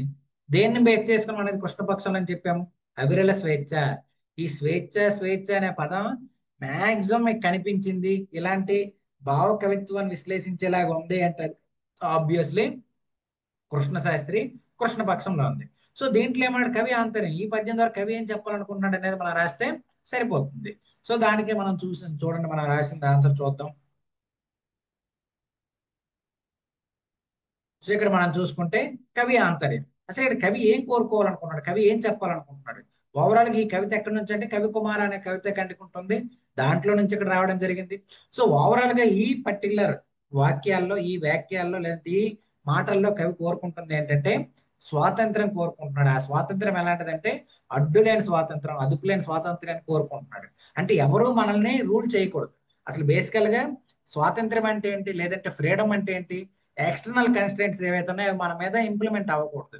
అలా అవ్వకుండా ఉన్న స్వేచ్ఛ ఏదైతే ఉందో దాన్నే మనం ఫ్రీడమ్ గా చెప్పుకునే పరిస్థితి ఉంటుంది అనమాట. సో అలాంటి స్వేచ్ఛ, అవిరళమైన స్వేచ్ఛ నాకు కావాలి అన్నట్టు చెప్తున్నాడు. ఫైనల్ గా ఈయన ఆంతర్యం ఏంటంటే త్వరలోనే భారతదేశానికి స్వాతంత్రం రాబోతుంది. ఆ స్వాతంత్రం ద్వారా భారతదేశం కాశ్మీర్ నుంచి కన్యాకుమారి వరకు, పశ్చిమ కనుమల నుంచి తూర్పు కనుమల వరకు సుశిక్ చాలా గొప్పగా అడ్డులేని విధంగా స్వాతంత్రం పొందుతూ ఎవరికి నచ్చినట్టు వాళ్ళు దేశానికి కానీ, అలాగే వాళ్ళ యొక్క ప్రాంతానికి కానీ, అలాగే వాళ్ళు ఉంటున్న కుటుంబానికి కానీ ప్రధానంగా సహాయ సహకారాలు అందించుకొని ఆనందంగా ఉంటారన్నట్టు ఇక్కడ మనకి చెప్పడం అనేది ఈ పద్యంలో ప్రధానంగా కనిపిస్తుంది. ఇది కవి ఆంతర్యం. దాన్ని మనం అందులో ఉన్న కీ వర్డ్స్, ఇలా కీ వర్డ్స్ అనేది కోట్ చేయొచ్చు, లేదంటే అండర్లైన్ చేయొచ్చు, ఏదైనా మీరు చేస్తూ రాయొచ్చు. చూడండి, కీ వర్డ్స్ ఏవైతే ఉన్నాయో వాటిని తీసుకొని మనం ఈ పద్యాన్ని అంతటిని విశ్లేషించుకుంటూ వెళ్ళడం అనేది కనిపిస్తుంది. ఇక్కడ అవిరళమైన స్వేచ్ఛ, ఈ కీ పదాలు ఏవైతే ఉన్నాయో వీటిని బేస్ చేసుకొని మనం ఇక్కడ విశ్లేషణ చేసాం. సో ఈ విధంగా విశ్లేషణ చేయగలిగేటప్పుడు ఈ క్వశ్చన్ కి ఆన్సర్ చేయొచ్చు. అలాగే వ్యంగ్య వైభవం అన్నాడు. సో వ్యంగ్య వైభవం అనేది ఇక్కడ మనం చూడండి, ఈ క్వశ్చన్ ఒకసారి చూస్తే ఇది ఐడెంటిఫై చేయడానికి కొద్దిగా కష్టం అవుతుంది. అంటే చదివిన వాళ్ళకి ఈజీయే, డైరెక్ట్ గా మనం దీన్ని చెప్పలేము అనమాట, అంత ఈజీగా చెప్పలేము. కాకపోతే ఎప్పుడు చెప్పొచ్చు, వేరే పద్యాలన్నింటినీ చూశాక ఈ పద్యం ఏ లెసన్ లోదో కూడా చెప్పేయచ్చు. కాబట్టి ఇది లాస్ట్ లో మనం డిస్కస్ చేద్దాం ఎందులోది అనేది. దాని తర్వాత నెక్స్ట్ సి దానికి వెళ్దాం. అంటే ఇక్కడ నేను చెప్పడం ఏంటంటే పద్యాన్ని అర్థం చేసుకునే విధానాన్ని ఇక్కడ మీకు చెప్తున్నాను. ఇది ఎందులోది చెప్పగలుగుతారు ఎవరన్నా? ఎవరన్నా చెప్పేయచ్చు ఇది ఎందులోది అనేది. మీ కన్నుల చూపులు సరళ రేఖలో రేఖలు చెదిరిపోతే గల్లు మన పోత రేఖ రక్షించడానికి న్యాయస్థానాలు, రక్షకబట్ట వర్గాలు, చెరసాలలు, ఉరికొయ్యలు, ఇలాంటి పదాలన్నీ ఎవరు వాడతారండి? ఇలాంటి పదాలన్నీ ఎక్కడి నుంచి వస్తాయండి మనకి? శ్రీశ్రీ మహాప్రస్థానం నుంచి వస్తాయి. శ్రీశ్రీ మహాప్రస్థానంలోనే వర్గాలు, చెరసాలలు, ఉరికొయ్యలు, న్యాయస్థానాలు ఇలాంటి పదాలు, అంటే అభ్యుదయవాదానికి కావాల్సిన పదాలు ఏవైతే ఉన్నాయో ఆ పదాలన్నీ కూడా శ్రీశ్రీ దగ్గర మనకు కనిపిస్తాయి. సో అదే మనకి ఇక్కడ కనిపిస్తుంది. సో శ్రీశ్రీ, సో ఇక్కడ మనకి సందర్భం అనేది ఏముండదు, సందర్భం దాని భావమే సందర్భం కనిపిస్తే. సో దీంట్లో భాగంగా మనం చూసుకుంటే శ్రీశ్రీ ఇక్కడ ఏం చెప్తున్నాడు, వ్యత్యాసం అనే కవితా ఖండిక ఏదైతే ఉందో ఆ వ్యత్యాసం అనే కవితా ఖండిక నుంచి తెచ్చారు.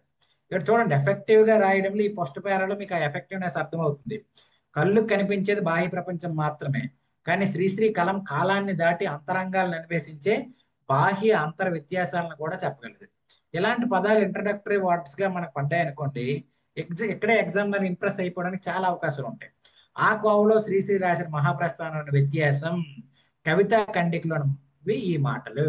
ఇక్కడ ఏం చేసాం, కవితా ఖండికలోని ఈ మాటలు, శ్రీశ్రీ రాసిన దాంట్లో ఈ మాటలను ఎక్కడా చెప్పట్లే, ఆ పద్యంలోనే ఆ పదాన్ని యాడ్ చేసేసి ఆ మాటల్లోనే ఆ వాక్యాల్లోనే ఆ పదాన్ని యాడ్ చేసి దాన్నే కలిపేసి అండర్లైన్ చేసి చూపిస్తున్నాను అనమాట. ఈ మాటల ద్వారా సమాజ తీరుతెన్నుల్ని వ్యంగ్యంగా విమర్శిస్తున్నాడు కవి అని చెప్పాను. సో ఇక్కడ ఏం చెప్తున్నాడు, ఒక రేఖ ఉంటుంది సమాజంలో, ఇది మంచి, ఇది చెడు. సో ఇక్కడ ఉన్న వాళ్ళంతా ఎవరైతే పీపుల్స్ ఉన్నారో, ఇక్కడ ఉన్న పీపుల్స్ ఉన్నారో వీళ్ళంతా ఇక్కడ ఉన్న పీపుల్స్ అందరినీ వీళ్ళు చెడు వాళ్ళు అనుకుంటారు, వీళ్ళంతా వీళ్ళు మంచి వాళ్ళు అనుకుంటారు, వీళ్ళంతా వీళ్ళు చెడు వాళ్ళు అనుకుంటారు. అంతే తప్పితే కానీ ఈ రేఖ ఏదైతే ఉందో ఈ రేఖ దాటి, ఈ గీత దాటి ఒకసారి వెళ్ళి వాళ్ళు ఎందుకు చెడుగా ఉన్నారు, వాళ్ళు ఎందుకు అలా చెడుగా వాళ్ళని మనం గుర్తించాల్సిన పరిస్థితి వస్తుంది అనేది ఎవరు చూడరు అనమాట. సో ఏం చేస్తారు, వాళ్ళు ఊహించుకుంటారు, అదొక ఊహా సరిహద్దుగా, అదృశ్య సరిహద్దుగా పెట్టుకుంటారు తప్పితే గానీ అవతల వ్యక్తి నిజంగా చెడు ఎందుకు, చెడు అసలు చేసిన తప్పు ఏంటి. ఇప్పుడు నేను ఉన్నాను, ఫర్ ఎగ్జాంపుల్ గా నా బ్రతుకు తెరువు కోసం, లేదా నా కడుపు నింపుకోవడం కోసం, నా ఆకలి తీర్చుకోవడం కోసం ఏం చేశాను, దొంగతనం చేశాను. నేను ఇప్పుడు దొంగతనం చేయడం అనేది తప్ప రైటే చెప్పండి? నాకు బాగా ఆకలి వేసింది, ఆ ఆకలి వేయడం వల్ల నేను దొంగతనం చేశాను, అది తప్ప రైటే చెప్పండి? ఉన్నవాళ్ళు చెప్తారా? నాకు ఆకలి బాగా వేస్తుంది, రోడ్డు మీద వెళ్తున్నప్పుడు ఒక బన్నో లేదంటే ఒక సమోసో ఏదో ఒకటి దొంగతనం చేశాను, లేదా దౌర్జన్యంగా లాక్కున్నాను, అది తప్ప రైటా? తప్పే తప్పే అంటారు మీరు. ఇంక మిగతా వాళ్ళండి? సరదా మాట్లాడండి. ఆల్మోస్ట్ గంట నుంచి నేనే మాట్లాడుతున్నాగా, మీరు కూడా సరదాగా మాట్లాడండి ఒకసారి అలాగే. అంటే ఇక్కడ sir situations Yes, sir. So ఇక్కడ ఏమవుతుంది, చూసేవాడికి తప్పుగా కనిపిస్తుంది, కాకపోతే అక్కడ ఉన్న పర్సన్ ఎవరైతే ఉన్నారో ఆ పర్సన్కి అది మంచిగా కనిపిస్తుంది. అంటే ఇప్పుడు నాకు నేను చేసింది మంచి, ఎందుకంటే నా ఆకలి తీర్చుకోవడానికి, నా కడుపు నింపుకోవడానికి నేను దొంగతనం చేశాను, అందులో తప్పు ఏమీ లేదని నా భావన. మీ భావన ఏంటి? తప్పు అనేది సామాజికంగా అంగీకరించిన విషయం. అది ఎక్కడైనా ఉందా అంటే అదేం లేదు, తప్పు అనేది ఎక్కడా లేదు. అదొక అదృశ్య సరిహద్దు, అది ఒక రేఖ. ఆ రేఖ అనేది చెదిరిపోయింది అనుకోండి, ప్రజలంతా ఏంటి ఇలా తప్పు చేసాడు, అలా తప్పు చేసాడు, వీడిని జైల్లో పెట్టేయాలి, వాళ్ళు చేసి అలా చేసి ఇలా చేసేయాలి అన్నట్టు అందరూ ఫీల్ అయిపోతారు. కాకపోతే ఆ రేఖ దాటి ఈ పర్సన్ ఎవరైతే ఉన్నారో, నేనైతే ఎవరైతే ఉన్నానో, దొంగతనం అసలు ఎందుకు చేయాల్సి వచ్చింది, నేను అక్కడ దౌర్జన్యంగా లాక్కోవాల్సిన పరిస్థితి ఎందుకు వచ్చింది, దానికి కారణాలు ఏంటి, వాటిని అన్వేషించి అక్కడ చేయాల్సిన న్యాయాన్ని ఎవరు చేయరు.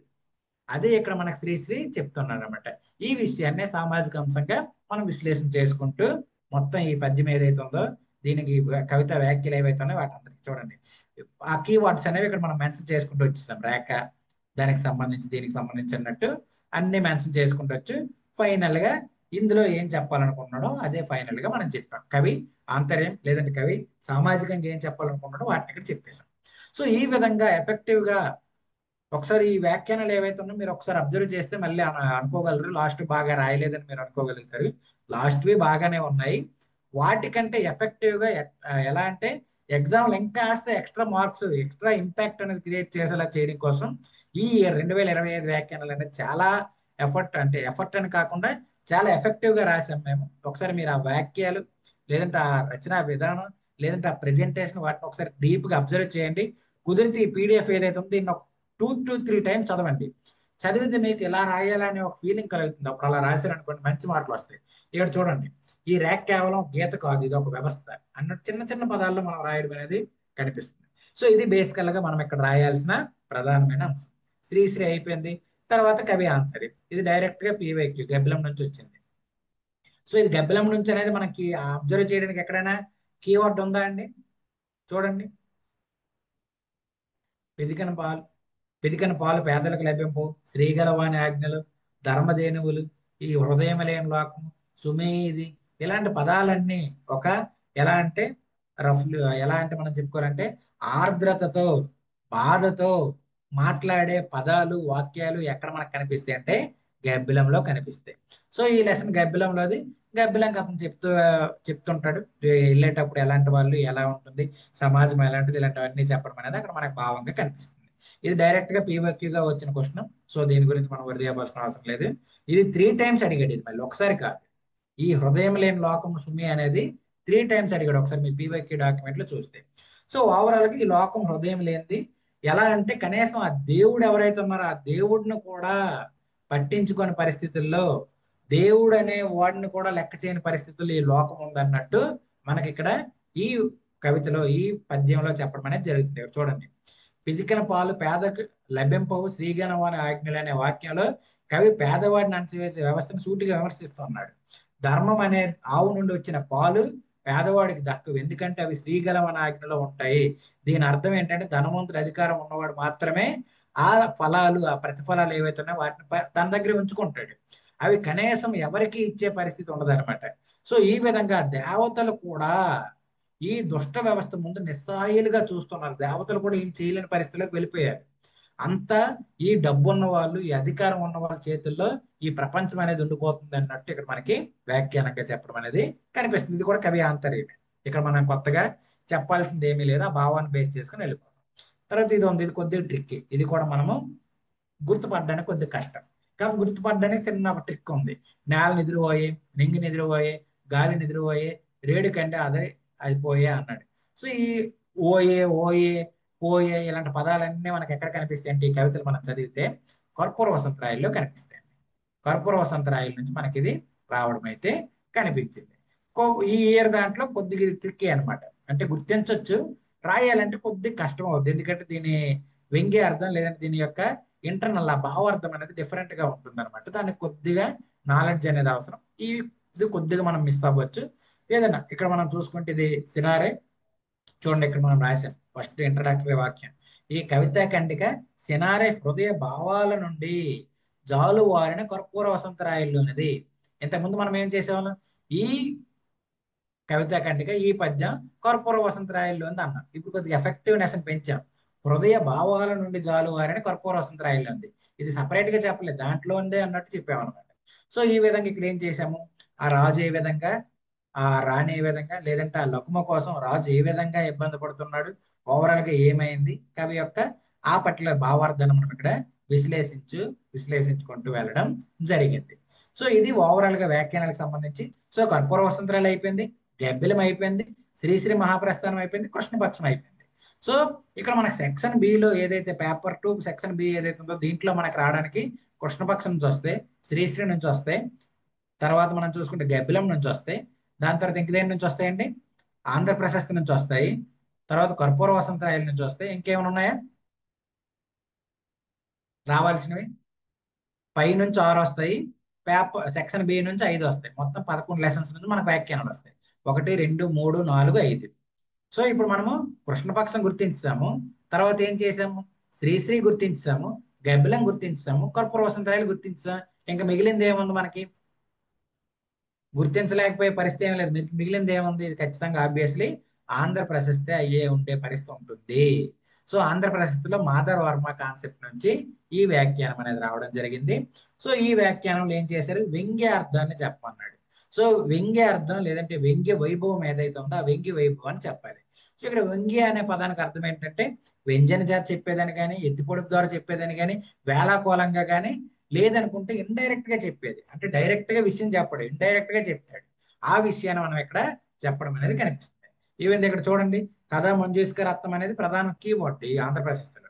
దాన్నే వాడుతూ మనం ఇక్కడ ఇంట్రడక్టరీ వాక్యం అనేది రాసాం. ఇది మొత్తంగా మాధవవర్మలోది. ఇక్కడ ఏం జరిగిందంటే మాధవవర్మ కొడుకు ఎవరైతే ఉన్నాడో ఆ మాధవవర్మ కొడుకు ఆ రథాన్ని నేర్చుకుంటూ లేదంటే రథాన్ని తోలుకుంటూ వెళ్ళేటప్పుడు ఆ గుర్రం అదుపు తప్పిపోద్ది.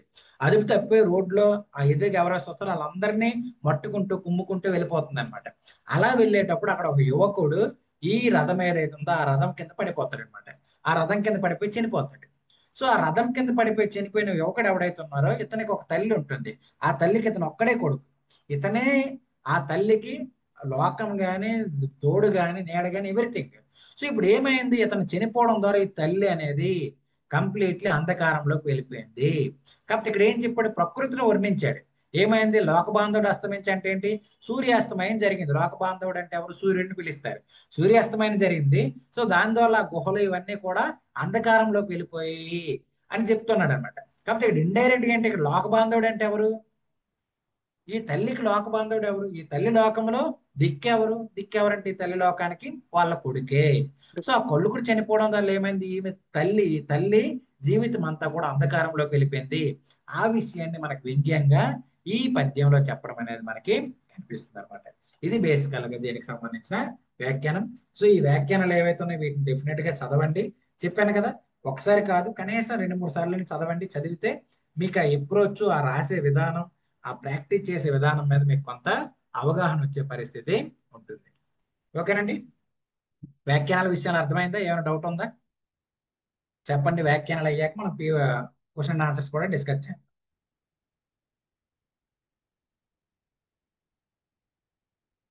చెప్తారా? ఓకేనా, ఏమైనా డౌట్స్ ఉన్నాయా?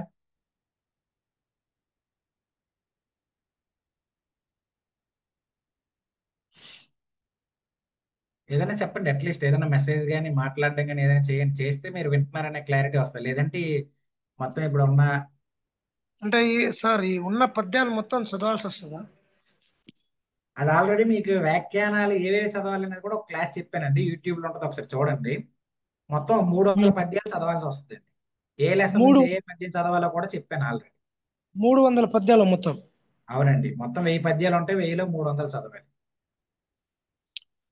300 నుండే వస్తాయా సార్ ఈ మిగతా రావు? ఆ 300 నుంచే వస్తాయి. ఆల్రెడీ మీకు చూపిస్తున్నాను కదా. కావాలంటే మీకు నేను ఐడెంటిఫై చేసి ఇచ్చాను కదా మొన్న 300 పద్యాలు. వాటిని ఈ ఇయర్ పేపర్ని పక్కన పెట్టుకోండి. 9 క్వశ్చన్స్ రిపీట్ అయ్యాయి యాజ్ ఇట్ ఈస్ గా. ఆ ఒక్క క్వశ్చన్ ఎక్కడి నుంచి అంటే కర్పూర వసంతరాయల నుంచి మిస్ అయింది అంతే. సరే. ఎస్ అండి, ఇదంతా ఒక రోజులో వచ్చేదండి. అట్లీస్ట్ మీరు 5 to 6 months అనేది కేటాయించాలండి. రోజు 3 hours కేటాయిస్తేనే ఇప్పుడు నేను చెప్తున్నది మీరు కూడా అలానే చెప్పగలుగుతారు అనమాట. ఏదో 1 day 2 day పైన చూసి తెలుగు లిటరేచర్ టఫ్ అనుకుంటే ఇప్పుడు ఫ్యాక్ట్ గా చెప్పాలంటే ఆల్రెడీ 1-2 సార్లు చదివిన వాళ్ళు ఎవరైతే ఉన్నారో వాళ్ళకి ఇది ఈజీ. చెప్పండి, పేపర్ 2 కంప్లీట్ చేసిన వాళ్ళు మీకు ఇక్కడ ఎక్కడైనా టఫ్ అనిపిస్తుంది ఆ ఇయర్ పేపర్? అనిపించదు, ఎందుకంటే మీరు కొంత చదివారు కాబట్టి. ఓకేనండి. సో ఏదన్నా మనం ప్రాక్టీస్ దాని మీద దృష్టి పెట్టినప్పుడు ఈజీగా ఉంటుందండి. ఇప్పుడు మనం క్వశ్చన్స్ లోకి వెళ్దాం. క్వశ్చన్స్ ఏం మాక్సిమం అడిగారు? 3 months లో కాదు సార్ మాక్సిమం. 3 months లో రావాలంటే మీరు 5 hours రోజుకి కేటాయించాలి. ఆహా. రోజుకి 5 hours కేటాయిస్తే 3 months పడుతుందండి. 3 అంటే hours 26 కేటాయిస్తే 5 to 6 months పడుతుందండి. అవును సార్, 26 లో మనకు ఎగ్జామ్ అటెండ్ చేయాలంటే అది తెలుగు లిటరేచరే కాదండి, ఏ ఆప్షనల్ అయినా కానీ. అలా కాకుండా మీకు 3 months లో ఆప్షనల్ మొత్తం చెప్పేశారన్నా, మీరు చదివేశారన్నా మీకు వచ్చే మార్కులు 200 నుంచి 220. అంతకంటే ఎక్కువ పక్కాగా రావు. ఆ, మీకు మంచి మార్కులు రావాలి, ఎఫెక్టివ్ గా చదవాలంటే అట్లీస్ట్ ఈ టైం కేటాయించాలండి. ఓకేనా? సో ఇప్పుడు మనం క్వశ్చన్ అండ్ ఆన్సర్స్ చూద్దాం. క్వశ్చన్ అండ్ ఆన్సర్స్ లో భాగంగా ఏ క్వశ్చన్స్ అటెంప్ట్ చేస్తే బెటర్? ఈ 10కి 10 వ్యాఖ్యానాలు 100% అటెంప్ట్ చేయాలి. వాటిని మనం వదిలేద్దాం, ఇంక పక్కన పెట్టేద్దాం. ఇప్పుడు చూడండి, దుష్యంత్ చరిత్ర ఆధారంగా నన్నయ్య కవితా కోణాలను విశ్లేషించండి. ఈ క్వశ్చన్ ఏమన్నా కొత్త క్వశ్చన్ చెప్పండి. ప్రిపేర్ అయిన వాళ్ళు కానీ ప్రిపేర్ అవ్వని వాళ్ళు కానీ రిపీటెడ్ క్వశ్చన్, కనీసం 5 times రిపీట్ అయింది ఇది. నన్నయ్య కవితా గుణాలు ఏవైతే 3 ఉన్నాయో ఆ 3 కవితా గుణాలు చెప్పాలి. కాబట్టి ఇక్కడ చిన్న లాజిక్ లేదంటే చిన్నగా మంచి మార్కులు రావాలంటే 3 కవితా గుణాలు ఏంటో చెప్తారండి ఉన్నవాళ్ళు, తెలిసిన వాళ్ళు?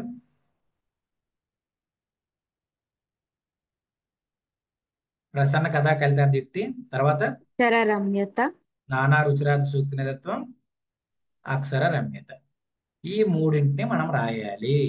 ఈ మూడింట్లో ఫస్ట్ దానికి 2 పద్యాలు కోట్ చేయాలి, సెకండ్ దానికి 2 పద్యాలు కోట్ చేయాలి, థర్డ్ దానికి 2 పద్యాలు కోట్ చేయాలి. పద్యం కోట్ చేస్తే చాలండి. ఇప్పుడు నరనొత నీ ప్రసాదం నాకు ఉదయించిన అన్నాడు. నరనొత డాష్ డాష్ డాష్ 2 ఏవైతే మన బాక్స్ ఉన్నాయో వాటిని కొటేషన్స్ పెట్టేస్తాం. తర్వాత నొతజల పూరితంబులకు నూతులు నురెడి కంటే అన్న నొతజల డాష్ డాష్ డాష్ 2 కొటేషన్స్ పెట్టేసి దీంట్లో ఉన్న విషయం ఏంటనేది మనం ఎక్స్ప్లెయిన్ చేస్తాం, విశ్లేషణ చేస్తాం అనమాట.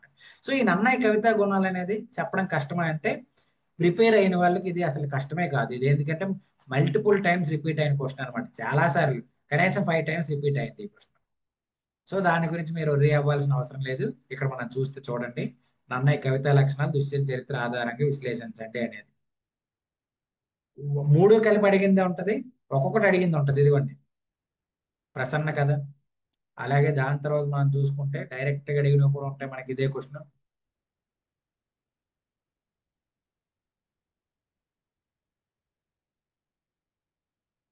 నానా రుచిరాత సూక్ష్మతతో నన్నయ్య ఎట్లో విశ్లేషించండి, ఇది డైరెక్టే. అంటే ఇదే క్వశ్చన్ మల్టిపుల్ టైమ్స్ వేరుగా అడిగాడు అంతే. ఆ మూడింటిని సపరేట్ చేస్తూ కొన్నిసార్లు కలిపి కొన్నిసార్లు అడుగుతారు అనమాట అంతే. అందుకంటే అక్కడ వేరే ఏం లేదు. సో ఆ క్వశ్చన్ మీరు ఈజీగా ఆన్సర్ రాస్తారు, అది చూసుకోవచ్చు. దాని తర్వాత శ్రీకృష్ణ రాయబారంలో తిక్కన చూపిన రాజకీయ కోణం ఆధునిక రాజకీయాలతో పోల్చండి అన్నాడు. శ్రీకృష్ణ రాయబారం ఏదైతే ఉందో దాంట్లో ఆధునిక రాజకీయాలతో పోల్చండి అన్నాడు. లాస్ట్ ఇయర్ అదే క్వశ్చన్ ఇచ్చాడు, మళ్ళీ ఇయర్ అదే క్వశ్చన్ తీసుకొచ్చాడు. చూడండి, శ్రీకృష్ణ రాయబారంలో తిక్కన చూపిన రాజకీయ కోణమని ఆధునిక రాజకీయాలతో పోల్చి చెప్పండి అన్నాడు. ఫ్యాక్ట్ గా చెప్పాలంటే ఇయర్ ఇచ్చిన ప్రొఫెసర్ వచ్చిన ప్రొఫెసర్ డిఫరెంట్ అనుకుందాం ఫర్ ఎగ్జాంపుల్. అందుకే లాస్ట్ ఇయర్ ఈ క్వశ్చన్ ఇచ్చాడు అనే విషయాన్ని వదిలేసి మళ్ళీ ఇయర్ ఇచ్చాడు. సారీ, ఇక్కడ 2024 5వ క్వశ్చన్ చూడండి. శ్రీకృష్ణ రాయబారంలో దౌత్య సూత్రాలు నేటి రాజకీయ దౌత్య విధానాలతో అన్వయించండి అన్నాడు. 2024లో 20 మార్కులకి ఇచ్చిన క్వశ్చన్ సేమ్ అదే క్వశ్చన్ 2025లో 20 మార్కులకి ఇచ్చాడండి. ఇక్కడ కొత్తగా ఏమీ లేదు. సో దీనికి ఏం చేస్తాం మనము, ఒక 5 నుంచి 7 పద్యాలు కోట్ చేసి, ఇందాక మనం చెప్పుకున్నాం మనమున పక్షపాతం అది కోట్ చేస్తాం. అలాగే మిగతా పద్యాలు ఏవైతే వాటిని కోట్ చేస్తూ తిక్కన రాజకీయ కోణం అంటే దూతకు ఉండాల్సిన లక్షణాలు, అలాగే రాజుకు ఉండాల్సిన లక్షణాలు, అలాగే దాని తర్వాత ప్రత్యర్థులకు ఉండాల్సిన లక్షణాలు, అలాగే దాని తర్వాత రాయబారికి ఉండాల్సిన లక్షణాలు, వీటన్నింటినీ కలిపి చెప్పాడు. ఒక్కొక్క దానికి 2 పద్యాలు మనం కోట్ చేస్తూ ఆన్సర్ రాస్తే సరిపోతుంది. దాని తర్వాత మళ్ళా తన రచనా విధానాన్ని అవతారిక పద్యాలలో వివరించిన అంశాలని విశదపరచండి అన్నాడు. ఇది కూడా ప్రీవియస్ ఇయర్ క్వశ్చన్ డైరెక్ట్ ఇచ్చాడు. మొల్ల రామాయణంలో బాలకాండ లేదంటే అవతారిక, బాలకాండ మనకి సిలబస్ లో ఉంటాయి. సో అవతారికని బేస్ చేసుకుని క్వశ్చన్ ఇచ్చాడు అనమాట. ఇక్కడ మనం చూసుకుంటే మొల్ల రామాయణంకి వెళ్తే చూడండి, మొల్ల రామాయణంలో 5వ లెసన్ అవతారిక పద్యాన్ని అనుసరించి చెప్పన్నారు. సో అవతారికని బేస్ చేసుకుని ఏమైనా క్వశ్చన్ ఉందేమో చూడండి. 7వ క్వశ్చన్ 2023లో సేమ్ క్వశ్చన్. అదే క్వశ్చన్ ఇప్పుడు ఏం చేశాడు, అవతారిక పద్యాలు వివరించిన అంశాలను చెప్పండి అన్నాడు. ఇక్కడ ఏం చేశారు, అవతారిక పద్యాలు వస్తు వైశిష్టం అన్నాడు. వస్తువు అంటే ఏంటి చెప్పండి. తెలుగు సాహిత్యంలో వస్తువు అంటే ఏంటి చెప్పండి. జనరల్ వస్తువు అంటే ఒక థింగ్. తెలుగు సాహిత్యంలో వస్తువు అంటే ఏంటి, కథా కథనం. అది కథా అంశం, లేదా కథ చెప్పే అంశం, లేదా వర్ణించే అంశం. ఇంతే కదా. ఇక్కడ ఏమన్నాడు, వివరించిన అంశం అన్నాడు. ఇక్కడ ఏం చేశాడు, వస్తువు అనే పదం వాడాడు. ఆ వస్తువు అనే పదాన్ని వివరించిన అంశాలు చెప్పండి అన్నాడు. సో 2023 పేపర్ ఏదైతే ఉందో అది యాజ్ ఇట్ ఈజ్ ఇక్కడ 20 మార్కులకి, ఇది 20 మార్కులకి ఇస్తే ఇది 10 మార్కులు రిపీట్ అయిపోయింది. సో మన అన్నయ్య మన మళ్ళా అవతారికలు ఏమేమి ఉన్నాయి విషయాలు ఎవరైనా చెప్పగలుగుతారా. ఏం చేసింది, ఫస్ట్ ఆఫ్ ఆల్ తన రచన ఏ విధంగా ఉంటుందో చెప్పింది. విభుదుల మదికిన్, అందరికి అర్థమయ్యేలాగా తేనె సోక నోరు తీయనొగరీతి అని అంటారు కదా. అంటే ఎంత బెటర్ గా అర్థమయ్యే విధానంలో చెప్పగలిగితే అంత తక్కువగా తెలుగు పదాలు వాడి చెప్తానని తన రచన విధానం గురించి చెప్తుంది. దాని తర్వాత ఏం చేసింది, పూర్వ కవుల్ని స్తుతించింది. దాని తర్వాత ఏం చెప్పింది, తన రచన ఈ రామాయణం ఎంతో మంది రాశారు, నేను రాయడానికి గల కారణం ఏంటి, ఎవరి వల్ల నేను ఇది రాస్తున్నాను, ఇవన్నీ కూడా చెప్పిన అంశాలు అనమాట. సో అదే చెప్తున్నాం. ఈ 3 క్వశ్చన్స్ కి మనం ఎంత ఇవ్వచ్చు అంటే పర్సెంటేజ్, యాజ్ పర్ మన పర్సెంటేజ్ ప్రకారం 1వ క్వశ్చన్కి ఎంత ఇవ్వచ్చండి, లేకపోతే లాస్ట్లో ఇది చూద్దామండి. ఏ క్వశ్చన్కి ఎంత పర్సెంటేజ్ ఇవ్వచ్చు అనేది లాస్ట్ లో చూద్దాం. ఇది ఈ 3 క్వశ్చన్కి సంబంధించిన ఆన్సర్. దాని తర్వాత మనం చూసుకుంటే 3వ క్వశ్చన్లో ఏమిచ్చాడు, మీ పాఠ్యాంశం ఆధారంగా గుణనిధి కథలోని వాస్తవికతను విశ్లేషించండి.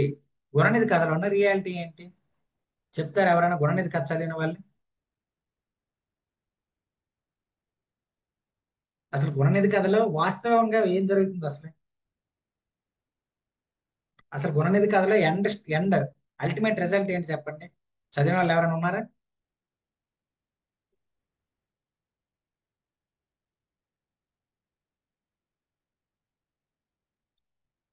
ఏం చెప్తున్నారు, సూక్ష్మ భక్తి గురించే కదా చెప్తున్నాడు ఇక్కడ ఎత్తన. అంటే ఎలాగంటే మీరు ఏదైనా పని చేయండి, ఎలానైనా ఉండండి, ఎలాంటి చెడు వ్యసనాలకైనా లోన్ అవ్వండి, అల్టిమేట్ గా ఒక డే అనేది ఉంటుంది. ఆ డే రోజున మీకు అనుకోకుండా ఉన్నా అనుకోని ఉన్నా ఆ శివ తత్వం ఏదైతే ఉందో, శివ సూక్ష్మ భక్తి ఏదైతే ఉందో దాని ద్వారా మీరు మోక్షాన్ని పొందడానికి అవకాశం ఉంటుంది అన్నట్టు ఒక రియాలిటీ అనేది చెప్పాడు. సెకండ్ రియాలిటీ ఏంటి ఇందులో, తల్లిదండ్రులు పిల్లల్ని సరైన సక్రమ మార్గంలో ఎలా అంటే వాళ్ళని ఒక మానిటరింగ్ చేస్తూ, వాళ్ళని అబ్జర్వ్ చేస్తూ, లేదంటే వాళ్ళ మంచి చెడులు తెలుసుకుంటూ ఉండకపోతే ఖచ్చితంగా వాళ్ళు చెడు వ్యసనాలకు లోనవుతారనేది రెండో రియాలిటీ. సో ఈ విధంగా ఏవైతే వాస్తవాలు చెప్తున్నాడో ఆ వాస్తవికతను, ఆ రియాలిటీస్ ని మనం చెప్పుకుంటూ వెళ్తే గుణనిధి కథలో దీన్ని ఆన్సర్ చేయొచ్చు. దాని తర్వాత కొందుకు మాటలు సామెతలు అంతం గురించి చెప్పింది తెలుగు కొన్ని బొందాయి వీరుంజే వీణులు విందే ఉంటాడు మల్లయ్య ప్రేమ తన కవిత మొక్కని సమన్వయించండి. ఫ్యాక్ట్ గా చెప్పాలంటే పైన ఏదైతే క్వశ్చన్ ఉందో ఇది మొల్ల తన అవతారిక పద్యాలు వివరించిన అంశాలు అన్నారు, అందులో ఒక పార్టే ఇది అనమాట. ఇక్కడ ఏం చెప్తుంది, మొల్ల తన కవిత లక్షణాలు ఏ విధంగా ఉంటుంది, తను రాయబోయి మొల్ల రామాయణం ఏ విధంగా ఉంటుందో చెప్తుంది. ఎలాగా కందువు మాటలు సామెతలు అందంగా వీటన్నింటినీ చెప్తూ అందరూ ఎలా అంటే ఒక చెవిటి వాడు ముందు శంఖం ఊస్తే వాడు ఎంత ఆనందంగా ఫీల్ అవుతాడో అంతకంటే ఆనందంగా ఈ చదివే వాళ్ళు, ఈ వినే వాళ్ళు ఎవరైతే ఉన్న వాళ్ళకి ఉపయోగపడేలాగా ఉంటుంది అన్నట్టు ఈమె ఇక్కడ చెప్తుంది అన్నట్టు ఆమె కవిత లక్షణాలు ఇక్కడ చెప్తున్నాడు అంతే క్వశ్చన్లో. సో కవిత లక్షణాలకు సంబంధించి తను ఏమైతే చెప్పుకుందో అవన్నీ మనం రాస్తాం. దాని తర్వాత సుగాత్రి శాలిని కథలో ప్రణయతత్వం అంటే ఈ లవ్ కు సంబంధించి. అక్కడ ఏ లవ్ ఉందండి సుగాత్రి శాలిని కథలో, ఒకరొకరు నిజంగానే అట్రాక్ట్ అవుతున్నారా, లేదంటే ఒకరొకరు దేన్ని బేస్ చేసుకుని ప్రేమించుకున్నారు. సుగాత్రి ఏమో పెద్దింటి అమ్మాయి, శాలినుడేమో ఒక పేదింటి అబ్బాయి. ఇతను ఏమైంది, ఇళ్ళ రకం వచ్చిన అల్లుడు. సుగాత్రి అలంకరించుకుంటే శాలినుడికి పెద్దగా ఇంట్రెస్ట్ ఉండదు, అట్రాక్ట్ అవడు. సుగాత్రి సహజ అందంతో ఉన్నప్పుడు, సహజంగా ఉన్నప్పుడు శాలినుడికి నచ్చుతుంది. సో ఇవన్నీ ఏం చెప్తున్నాయి, ఒక ఎలాంటి ప్రణయాన్ని చెప్తుందండి, ఎలాంటి ప్రేమతత్వాన్ని ఇక్కడ మనకు చెప్తుందండి. అమలిన శృంగారాన్ని ఇక్కడ మనకి చెప్పడం కనిపిస్తుంది. అంటే ఎలా అంటే కంప్లీట్లీ ఒక వ్యక్తిని, ఒక ఆత్మని, లేదంటే ఒక సోల్ టు సోల్ లవ్ అంటారు, సోల్ మేడ్ అంటారు కదా, ఆ విధమైన లవ్ అనేది మనకు సుగాత్రి శాలిని కథలో ప్రధానంగా కనిపించే పరిస్థితి ఉంది. సో దాన్ని బేస్ చేసుకుని అది ఏ విధంగా చేశాడు అనేది మనం ఇక్కడ చెప్పుకుంటూ వెళ్తాం ఈ క్వశ్చన్స్ లో. దాని తర్వాత చూసుకుంటే 4వ క్వశ్చన్ ఫైనల్ది. ఆంధ్ర నాయక శతకంలోని వస్తు వైవిధ్యాన్ని చారిత్రక సాంఘిక కోణంతో విశదపరచండి అన్నాడు. ఆంధ్ర నాయక శతకంలో చారిత్రక అంశాలు ఏంటి? ఆ ఆంధ్ర మహావిష్ణువు దేవాలయం ఏదైతే ఉందో దాన్ని బ్రిటిషర్స్ వేరు వేరు రాజ్యాల వాళ్ళు నాశనం చేశారు. సాంఘిక అంశం ఏంటుంది? ఆనాటి కాలంలో ఈ విష్ణు తత్వం ఏదైతే ఉందో, లేదనుకుంటే ఈ హైందవ సాంప్రదాయం ఏదైతే ఉందో, ఇవన్నీ కూడా అనకు తక్కువ స్థితిలోకి, త- తొలగిపోయే స్థితిలోకి వెళ్ళే పరిస్థితి ఉందన్నమాట. సో వీటిని బేస్ చేసుకొని అక్కడ ఉన్న వస్తు వైవిధ్యాన్ని మనము చెప్పాల్సిన అవసరం ఉంటుంది. దాని తర్వాత సుగాత్రి శాలిని కథా చిత్రంలో సూరం చూపి నేర్పుని. సో నేర్పు అంటే ఏంటి? అతను రాసిన విధానంలో ఎలాంటి టెక్నిక్స్ ఫాలో అయ్యాడు, అక్కడ చెప్పాల్సిన అంశాన్ని సూటిగా చెప్పేశాడా, లేదనుకుంటే ఇండైరెక్ట్ గా చెప్పాడా, ఆ ఇండైరెక్ట్ గా చెప్పేటప్పుడు ఎలాంటి వర్ణనలు చేశాడు, ఎలాంటి పదాలు వాడాడు, ఆ సంభాషణ వైచిత్రిని ఏ విధంగా ప్రయోగించాడు, ఇలాంటి అంశాలన్నింటినీ కూడా మనము అతని నేర్పుని, అతని పాఠవాన్ని చెప్పడానికి ఉపయోగించవచ్చు అనమాట. దాని తర్వాత మనం చూద్దాం. దుష్యంతునికి శకుంతలకి మధ్య జరిగిన సంభాషణ వైచిత్రిని సమీక్షించండి. 2 దగ్గరలో ఇక్కడ మనకు సంభాషణ జరుగుతుందండి. ఒకటేంటి? వాళ్ళు పెళ్లి చేసుకోబోయే ముందు జరిగిన సంభాషణ, దాన్ని 50% రాయాలి. పెళ్లి అయిపోయిన తర్వాత ఎక్కడ కొడుకుని తీసుకొని ఆ సభకి వెళ్ళి సభలో శకుంతల మాట్లాడుతున్న విషయం, ఈ 2 సందర్భాలని మనం ఇక్కడ రాయాల్సిన అవసరం ఉంటుంది. ఈ 2 సందర్భాలను రాస్తే ఈ క్వశ్చన్ కి ఆన్సర్ అయిపోతుంది. ఇది ఓవరాల్ గా ఈ క్వశ్చన్ కి సంబంధించింది. దాని తర్వాత నెక్స్ట్ దానికి వెళ్దాం మనం. ఏది? పార్ట్ బికి వెళ్దాం. సో పార్ట్ బిలోకి వచ్చేసరికి మనం చూసుకుంటే 6th క్వశ్చన్. ఆధునిక కథా రచనకి గురజాడయే అడుగు జాడ అన్న ప్రశంసను ఆణిముత్యాల ద్వారా నిరూపించండి. మన తెలుగు లిటరేచర్ మెటీరియల్ మీరు ఎవరైనా చూస్తే గురజాడ చాప్టర్ మనం పెట్టిన టైటిల్ ఏంటండి మెటీరియల్లో? ఎవరికైనా గుర్తుందా? ఇదే ఈ కొటేషన్ లో ఏదైతే పదం ఉందో ఇదే పదం మన మెటీరియల్లో టైటిల్ గా ఉంది. మీకు కావాలంటే చూపిస్తాను. మీ అందరూ మన వాళ్ళే కాబట్టి మీ దగ్గర మెటీరియల్ ఉందో ఒకసారి చూడండి. గురజాడ అడుగు జాడ అన్నట్టు మనము టైటిల్ పెట్టాం. సేమ్ అదే టైటిల్ ఇక్కడ ఇచ్చాడు. ఆధునిక కథా రచనకి గురజాడ అడుగు జాడ అన్న ప్రశంసను ఆణిముత్యాల ద్వారా నిరూపించండి. Repeated previous year question. So ఇక్కడ ఏంటి? గురజాడ ఆధునిక కథా రచనకి చేసిన సపోర్ట్ ఏంటి, ఏ విధమైన సపోర్ట్ ఇచ్చాడు? సో ఇక్కడ కథానిక అనే ప్రక్రియని ప్రమోట్ చేస్తూ, లేదంటే కథానిక అనే ప్రక్రియని సమాజంలోకి తీసుకొచ్చేలా చేయడంలో, వ్యవహారిక భాషను ఉపయోగించడంలో ప్రధాన పాత్ర పోషించాడు. తర్వాత ఏంటి? వస్తువుని, గురజాడ ఆధునికతను ఏ విధంగా మనం నిరూపిస్తామండి? ఫస్ట్ భాష, తర్వాత వస్తువు, దాని తర్వాత శైలి, వీటిని బేస్ చేసుకుని మనకి ఆధునికత అనేది తెలుస్తుంది. సో అది ఏ విధాలుగా ఏ దానితో చేశాడనేది మనం ఇక్కడ చెప్పుకుంటే సరిపోతుంది అనమాట. దాని తర్వాత బి, ఆంధ్రప్రదేశ్లో విశ్వనాథ కవిత వ్యక్తిత్వాన్ని విశ్లేషించండి. ఆ ఆంధ్రప్రదేశ్లో ఉన్న కవితలు ఏవైతే ఉన్నాయో వాటిని బేస్ చేసుకొని ఆ కవిత వ్యక్తిత్వాన్ని మనం చెప్పాల్సిన అవసరం అయితే ఉంది. అలాగే సి, జాషువా గబ్బిలంలో పలికిన మాటలను స్పృశించిన ప్రదేశాలు, వ్యక్తుల గురించి. Direct question, repeated question. ఏ ప్రదేశంలో, ఒక ప్రదేశం పేరు చెప్పండి ఎవరైనా చదివిన వాళ్ళు ఉంటే. గబ్బిలంలో జాషువా చెప్పిన ప్రదేశం. పెన్నా నది గురించి చెప్పాడు, దాని తర్వాత హిమాలయాల గురించి చెప్పాడు, ఢిల్లీ గురించి చెప్పాడు, ఇవన్నీ కూడా చెప్పాడు. అంటే వెళ్ళే దారిలో వాళ్ళు ఉంటారు, వెళ్ళే దారిలో అవి ఉంటాయి, ఇలా చేసి వెళ్ళి అలా చేసి వెళ్ళి అని చెప్పడం మనకు కనిపిస్తుంది. అలాగే అశోకుడు గురించి చెప్పాడు, ఇవన్నీ కూడా మనకు కనిపిస్తుంది. అలాగే వ్యక్తులకు వచ్చేసరికి ఎవరి గురించి చెప్పాడు? అన్నయ్య గురించి చెప్పాడు. అలాగే మనకి ఇక్కడ ఎవరైతే ఢిల్లీ సుల్తాన్స్ ఉన్నారో ఢిల్లీ సుల్తాన్ల గురించి చెప్పారు. సో వాళ్ళ గురించి చెప్పిన అంశాలని, ఆ ప్రదేశాల గురించి రాస్తే సరిపోతుంది అనమాట. ఇది ఈ క్వశ్చన్ మనము అప్రోచ్ అవ్వాల్సిన విధానం. దాని తర్వాత మనం చూసుకుంటే 7వ క్వశ్చన్. ఇక్కడ ఏమన్నాడు? శ్రీశ్రీ ప్రాచీన వస్తువుల్ని అభ్యుదయ కవితా ప్రతీకలుగా వినియోగించిన విధానాన్ని. సో ప్రాచీన వస్తువులు ఏవైతే ఉన్నాయో, వస్తువులు అంటే అంశాలు ఏవైతే ఉన్నాయో వాటిని అభ్యుదయానికి ప్రతీకలుగా చెప్పండి. ఒకటి ఏదైనా చెప్పండి ప్రాచీన వస్తువు. బాగా ఫేమస్ కవిత కూడా ఒకటి ఉంది, ఆ పేరుతోనే ఉంది ఆ కవిత. చెప్తారా చదివిన వాళ్ళు? జగన్నాథ రథచక్రాలు. సో ఈ జగన్నాథ రథచక్రాలని కవితా ప్రతీకలకు ఏ విధంగా ఉపయోగించాడో మనం చెప్పాలి. ఓకేనా? సో ఇలాంటివి. అలాగే మనం చూసుకుంటే ఈ జగన్నాథ రథచక్రాల్లోనే మనకి యముని మహిషపు లోహ గంటలు అనేది వాడాడు. యముని మహిషం అనేది దాని లోహ, దానికంటే ఏదైతే యముడు దగ్గర ఉన్న ప్రాణాలు తీసేది ఏదైతే ఉందో దానికి సంబంధించి దాని గురించి ఇలాంటివన్నీ వాడాడు. వాటిని అభ్యుదయ కవిత ప్రక్రియ ప్రతీకలకు ఏ విధంగా వాడాడు అనేది మనం చెప్తే సరిపోతుంది. దాని తర్వాత శారద లేఖల స్త్రీలోని మనస్తత్వాన్ని నాటి సాంఘిక స్థితిగతుల ఆధారంగా చెప్పండి. సో శారద లేఖలను అనుసరించి స్త్రీ మనస్తత్వం ఆనాటి సాంఘిక స్థితిగతులు చెప్పండి అన్నట్టు అన్నాడు. ఇది డైరెక్ట్ క్వశ్చన్ చెప్పొచ్చు. దాని తర్వాత కర్పూర వసంతరాయల కావ్యంలో శ్రీనారాయణ రచించిన శిల్పాన్ని ఆవిష్కరించండి. ఇది కొద్దిగా టెక్నికల్ గా మనం వెళ్ళాలి. శిల్పం అంటే ఏంటి, ఆ శిల్పం అంటే స్టైల్, అతను అందులో చెప్పిన స్టైల్ ఏ విధంగా ఉంది, ఏ విధమైన అప్రోచ్ లో చెప్పాడు, ఇలాంటివన్నీ కూడా మనము రాయాల్సిన అవసరం ఉంటుంది. దాని తర్వాత క్వశ్చన్ 8కి వెళ్దాం. ఏది అల్పజీవి నవల మనస్తత్వ శాస్త్ర దృక్పథంతో విశ్లేషించండి. ఆబ్వియస్లీ అల్పజీవి అనే లెసన్ చదివితేనే అది మీకు మనస్తత్వ మనోవైజ్ఞానిక కోణంలో ఉంటుంది అన్నట్టు మనకు కనిపిస్తుంది. ఇక్కడ ఆడ్లర్, యూంగ్, దాని తర్వాత ఇంకెవరైనా ఉన్నారా మనకి, సిగ్మండ్ ఫ్రాయిడ్, వీళ్ళందరూ చెప్పిన అంశాలు దీనిని అన్వయిస్తూ చెప్పడమే. తర్వాత ఎన్జీవ నాటకం ఆత్రేయ చిత్రించిన మధ్యతరగతి జీవన ఆటుపోట్లు. ఆబ్వియస్లీ ఇదే రిపీటెడ్ క్వశ్చన్. మధ్యతరగతి జీవన విధానం డైరెక్ట్ గా రాయొచ్చు. కృష్ణ పక్షంలో ఆత్మాశ్రయ ప్రణయతత్వం, ఇది కూడా ప్రీవియస్ ఇయర్ క్వశ్చనే. సో ఆత్మాశ్రయత్వం, లీనమైపోవడం, ప్రకృతిలో లీనమైపోవడం, స్వేచ్ఛలో లీనమైపోవడం, అక్కడ ఉన్న అంశాల్లో లీనమైపోవడం, ఇవన్నీ కూడా ఆత్మాశ్రయ ప్రణయతత్వాన్ని చూపిస్తాయి అన్నమాట. సో దాన్ని బేస్ చేసుకుని మనం దీనికి ఆన్సర్ చేయొచ్చు అనమాట. సో ఈ విధంగా ఈ క్వశ్చన్స్ మనం అప్రోచ్ అయినప్పుడు 100% మంచిగా స్కోర్ చేయొచ్చు. సో దీంట్లో మీరు నాకు చెప్పండి, కొద్దిగా సైజ్ తగ్గిద్దాం, కనిపిస్తుంది కదా. ఈ 3 క్వశ్చన్స్ లో ఏం చూస్ చేసుకుంటారు? మీకు ఆల్రెడీ మనం పర్సంటేజ్ రూల్ మాట్లాడాం కదా, దాని ప్రకారం నాకు ఒకసారి చెప్పండి. కనిపిస్తున్నాయా సైజ్ తగ్గించాక? సార్ ఒకసారి చెప్పండి. నా వాట్సాప్ సార్ ఒకసారి వాట్సాప్ నెంబర్ పంపించారా సార్ పీడిఎఫ్ ఏదండి వాట్సాప్? మీరు క్వశ్చన్స్ పెట్టిన దాని ఇంకా ఈ ఆన్సర్ పెట్టారు కదా సార్ మొత్తం.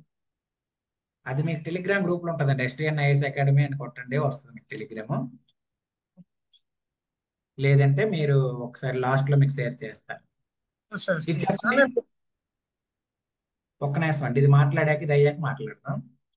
చెప్పండి, ఇక్కడ ఉన్న వాళ్ళు 6, 7, 8 ఉన్నాయి కదా, 6, 7, 8లో మీరు ఏం చూస్ చేసుకుంటారు? ఇక్కడ 2 చూస్ చేసుకుంటారా, 1 చూస్ చేసుకుంటారా? 6, 7, 8 2 పెట్టుకుందానండి. 6, 7, 7, 8 లేదా 6, 8 ఏది చూస్ చేసుకుంటారు మీరు? 6, 7, 8 టైప్ చేసేయండి ఫాస్ట్ గా. చెప్పుకున్నాం కదా, ఆల్రెడీ మనం మాట్లాడుకున్నాం కదా. 6, 7, 6, 8, 7, 8 ఏది చూస్ చేసుకుంటారు?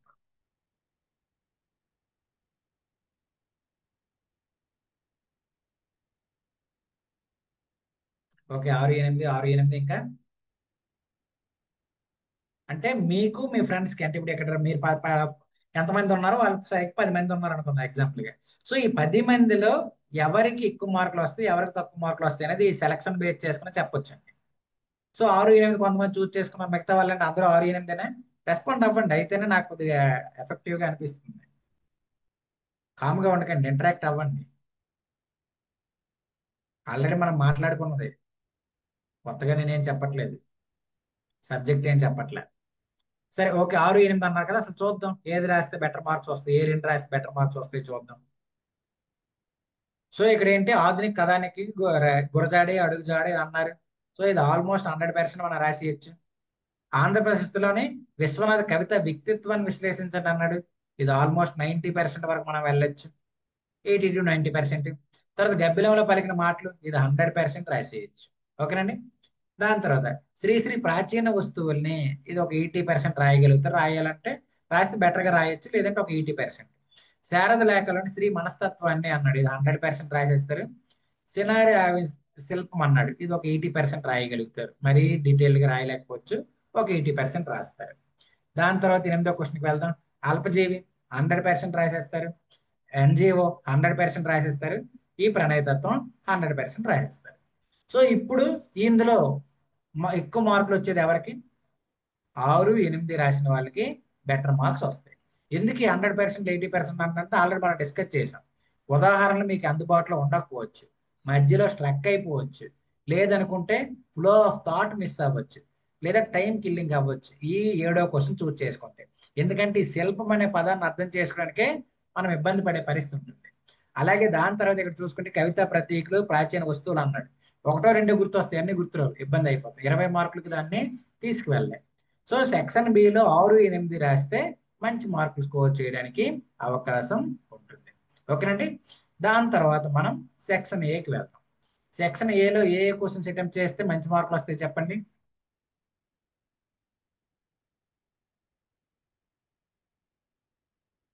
రెండు ఇక్కడ కూడా సేమ్. 3 సార్. 2, 3 2, 4 1, 2 చెప్పండి. అదే ఈ కంపారిజన్ అక్కడ చెప్పండి. 2 చేస్తే ఇక్కడ 1 కదా సార్ చేయాలి. అంటే ఫైనల్ గా మీకు చెప్తారు అనమాట. ఇంకొకటి ఇక్కడ లాస్ట్ లో ఒకటి చెప్పాల్సింది ఉంది. యాక్చువల్లీ ఇయర్ పేపర్ లో ఒక చిన్న లాజిక్ ఉందన్నమాట. అందుకు అంటే యాక్చువల్లీ మనం పేపర్ 1 డిస్కస్ చేసినప్పుడు ఏమైంది, పేపర్ 1 పార్ట్ ఏలో 2 మస్ట్ అండ్ షుడ్ గా రాయాలని చెప్పేశాను. కాకపోతే పేపర్ 2కి వచ్చేసరికి పార్ట్ ఏలో 2 రాయాలా, పార్ట్ బిలో 2 రాయాలి అనేది మనం చెప్పలేమన్నమాట. మీరు కళ్ళు మూసుకొని పేపర్ 1 పార్ట్ ఏలో 2 100% రాయాల్సిందే పేపర్ 1కి అయితే. పేపర్ 2కి అయితే మాత్రం ఇక్కడ ఇచ్చిన దాన్ని బట్టి రాయాల్సిన అవసరం ఉంటుంది. అందుకే 2 చూస్ చేసుకోమన్నమాట. చెప్పండి. 2, 3, 2, 4, 3, 4 ఏమనుకుంటున్నారు చెప్పండి. 2, 3 సార్. కొంచెం సైజ్ పెంచమంటారా? కొంచెం సైజ్ తగ్గించాలి సార్. కింద 4th దాంట్లో last question. Yes, thank you.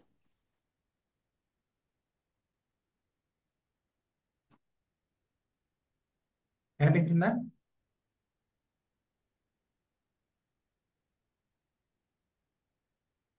Okay, ఇందాక ఎవరో చెప్తున్నారు ఏదో చూస్ చేసుకున్నామని మెసేజ్ చేసాం, పర్లేదు.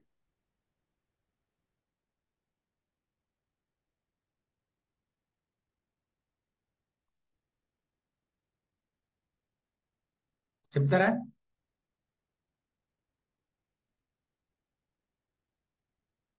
ఎంతసేపు ఆలోచిస్తున్నారు ఏమండి? ఇవి చెప్పిన అంటే మీరు చెప్పినప్పుడు క్లాస్ వినట్లేదు మీరు. 2, 4, 2, 6, 8 చూద్దాం. ఫైనల్ లాస్ట్ 3 ఏంటనేది మనం డిసైడ్ చేద్దాం. 2, 4 మిగతా 2, 4 అందరు 2, 4 అంటున్నారు. చూద్దాం 2, 4 రాస్తే ఎంత బెటర్ గా మీరు స్కోర్ చేయొచ్చో కూడా చూద్దాం. ఓవరాల్ గా దేనికి ఎంత పర్సెంటేజ్ ఇవ్వచ్చు అనేది చూద్దాం. సో నన్నయ్య కవితా గుణాలు ఆబ్వియస్లీ 100% రాసేయచ్చు. కావాల్సిన ఎగ్జాంపుల్స్ ఉంటాయి మన దగ్గర. శ్రీకృష్ణ రాయబారం ఇది 100% రాసేయచ్చు. మొల్ల అవితారికి 100% రాయొచ్చు. సో డౌటే లేదు. కావాల్సిన ఎగ్జాంపుల్స్ ఎలా కావాలంటే అలా రాయొచ్చు. ఇది గుణనిధిలోని వాస్తవికత అన్నాడు. ఇది కొద్దిగా కన్ఫ్యూజ్ అవ్వచ్చు. 90%. కందు మాటల సామెతలు అందాం, ఇది 100% రాయొచ్చు. ప్రణయతత్వం ఇది కూడా కొద్దిగా కన్ఫ్యూజన్ అవ్వచ్చు. ఒక 90% పెట్టుకోండి. దాని తర్వాత 4th క్వశ్చన్ వస్తు వైవిధ్యాన్ని చారిత్రక సామాజిక కోణాలు ఇది రాసేయచ్చు. 90% పెట్టుకుందాం, బట్ రాయొచ్చు. తర్వాత కథా చిత్రంలో సూరను చూపిన నేర్పును వివరించండి అన్నాడు. సో ఈ నేర్పును వివరించండి అనే దగ్గర రాసేయచ్చు కాబట్టి ఆల్మోస్ట్ ఇక్కడ 100% మనం పెట్టేసుకోవచ్చు. ఈ సంభాషణ కూడా ఇది కూడా 100% పెట్టేసుకోవచ్చు. ఒకవేళ ఇక్కడ 2 చూస్ చేసుకోవాల్సి వస్తుంది అన్నప్పుడు ఏ 2 చూస్ చేసుకుంటే బెటర్ అండి? 2, 4 చూస్ చేసుకుంటే బెటర్. అయితే ఓవరాల్ గా మనకి పేపర్ ఏదైతే ఉందో ఈ పేపర్ లో ఇక్కడ 2, 4 అన్నాము. 2, 4కి ఎంత ఉందో చెప్పండి ఓవరాల్ గా. ఇక్కడ 300 ప్లస్ ఇక్కడ ఎంత ఉంది 290 అంటే 590 మార్క్స్ ఇచ్చాము ఇక్కడ మనము. అదే దాంతో అక్కడికి వెళ్దాం. లాస్ట్ లో 590 ప్లస్ వచ్చే ఏమైనా ఉన్నాయండి ఇక్కడ సెక్షన్ లో చూడండి. 2 సెక్షన్లు కలిపితే 590 ప్లస్ రావాలి. ఇది ఏది మనకి 6, 8 కూడా మనకి ఈ 2 కలుపుకుంటే ఇది కూడా 590 వస్తుంది. సో ఇప్పుడు మీరు ఏం చెయ్యొచ్చు? ఫస్ట్ సెక్షన్ లో ఏమేమి ఉన్నాయండి? 2, 4. సెకండ్ సెక్షన్ లో ఏమున్నాయి? 6, 8. ఈ 4 క్వశ్చన్ల నుంచి 3 క్వశ్చన్లు బయటికి తీయాలి. ఏం తీస్తారు, ఏం రాస్తారు చెప్పండి. ఇప్పుడు చెప్పండి ఫైనల్ గా. 2, 4, 6, 8. 2, 6, 8 సార్. మీరు 2, 6, 8 అన్నారు. ఇంకా మిగతా వాళ్ళండి 2, 6, 8 సార్. సో ఇక్కడ ఏంటంటే ఇక్కడ మీరు నేను చెప్పడం అనే దానికంటే ఇక్కడ మీరు చేయాల్సిందల్లా ఏంటంటే మీ ఇంట్రెస్ట్ బేస్ చేసుకుని. కొంతమంది ప్రాచీన సాహిత్యం అంటే పద్యాలు వీటి విషయంలో బాగా ఎఫెక్టివ్ గా రాయగలననే ఫీలింగ్ ఉంటుంది. పద్యాలు బాగా విశ్లేషణ చేయగలననే ఆలోచన ఉంటుంది. సో వాళ్ళు ఫస్ట్ సెక్షన్కి వెళ్ళిపోండి. 2, 4, 8, 6 ఏదైనా చూస్ చేసుకోండి. లేదు అనుకుంటే నేను శ్రీశ్రీ గురించి కానీ గురజాడ గురించి కానీ లేదనుకుంటే శారద లేఖల గురించి కానీ ఆధునిక సాహిత్యం మీద నాకు బాగా పట్టు ఉంది, అవగాహన ఉందంటే వాళ్ళు ఏం చేస్తారు 6, 8, 4 ఇలా వెళ్ళిపోండి. 6, 8, 2 కానీ అలా వెళ్ళిపోండి. అప్పుడు మీకు ఎఫెక్టివ్ గా ఇక్కడ మంచి స్కోర్ అనేది రావడానికి అవకాశం ఉంటుంది. సో ఇది కూడా అవసరమే. దీన్ని మీరు దృష్టిలో పెట్టుకొని చదివినప్పుడు ఎగ్జామ్ అటెంప్ట్ చేసినప్పుడు డెఫినెట్లీ ఇక్కడ మనకి 250 మార్కులు ఉన్నాయి కదా. సో 250 మార్కుల్లో వ్యాఖ్యానాలు 70 అనుకున్నాం కదా, 70+ వస్తాయి. రిమైనింగ్ ఏవైతే 150 ఉన్నాయో 150లో తక్కువలో తక్కువ 80 వస్తాయి అనమాట. ఈ రెండు కలిపి 150 మార్క్స్ స్కోర్ చేయొచ్చు. పేపర్ 1 కూడా మనం ఏం చెప్పుకున్నాం 150 స్కోర్ చేయొచ్చు. 300 అనే టాక్ ఏదైతే ఉందో, టార్గెట్ ఏదైతే ఉందో అది మాక్సిమం రీచ్ అయిపోతాం. రీచ్ అవ్వలేదన్నా కానీ 270కి తగ్గదు. ఇప్పుడు మనం చెప్పిన మోడల్ విధానంలో ఎఫెక్టివ్ గా 3 గుర్తుపెట్టుకోండి. అట్రాక్టివ్ గా అంటే ప్రెజెంటేషన్ బాగుండాలి, ఎగ్జాంపుల్ సరిగ్గా కోట్ చేయాలి, ఫ్లో ఆఫ్ థాట్ అనేది మిస్ అవ్వకూడదు, ఫైనల్ గా టైం మేనేజ్మెంట్ అనేది చెయ్యాలి. 15 క్వశ్చన్లు మీరు ఎక్స్ట్రాడినరీగా రాస్తారు, 4 వదిలేశారు, ఉపయోగం లేదు.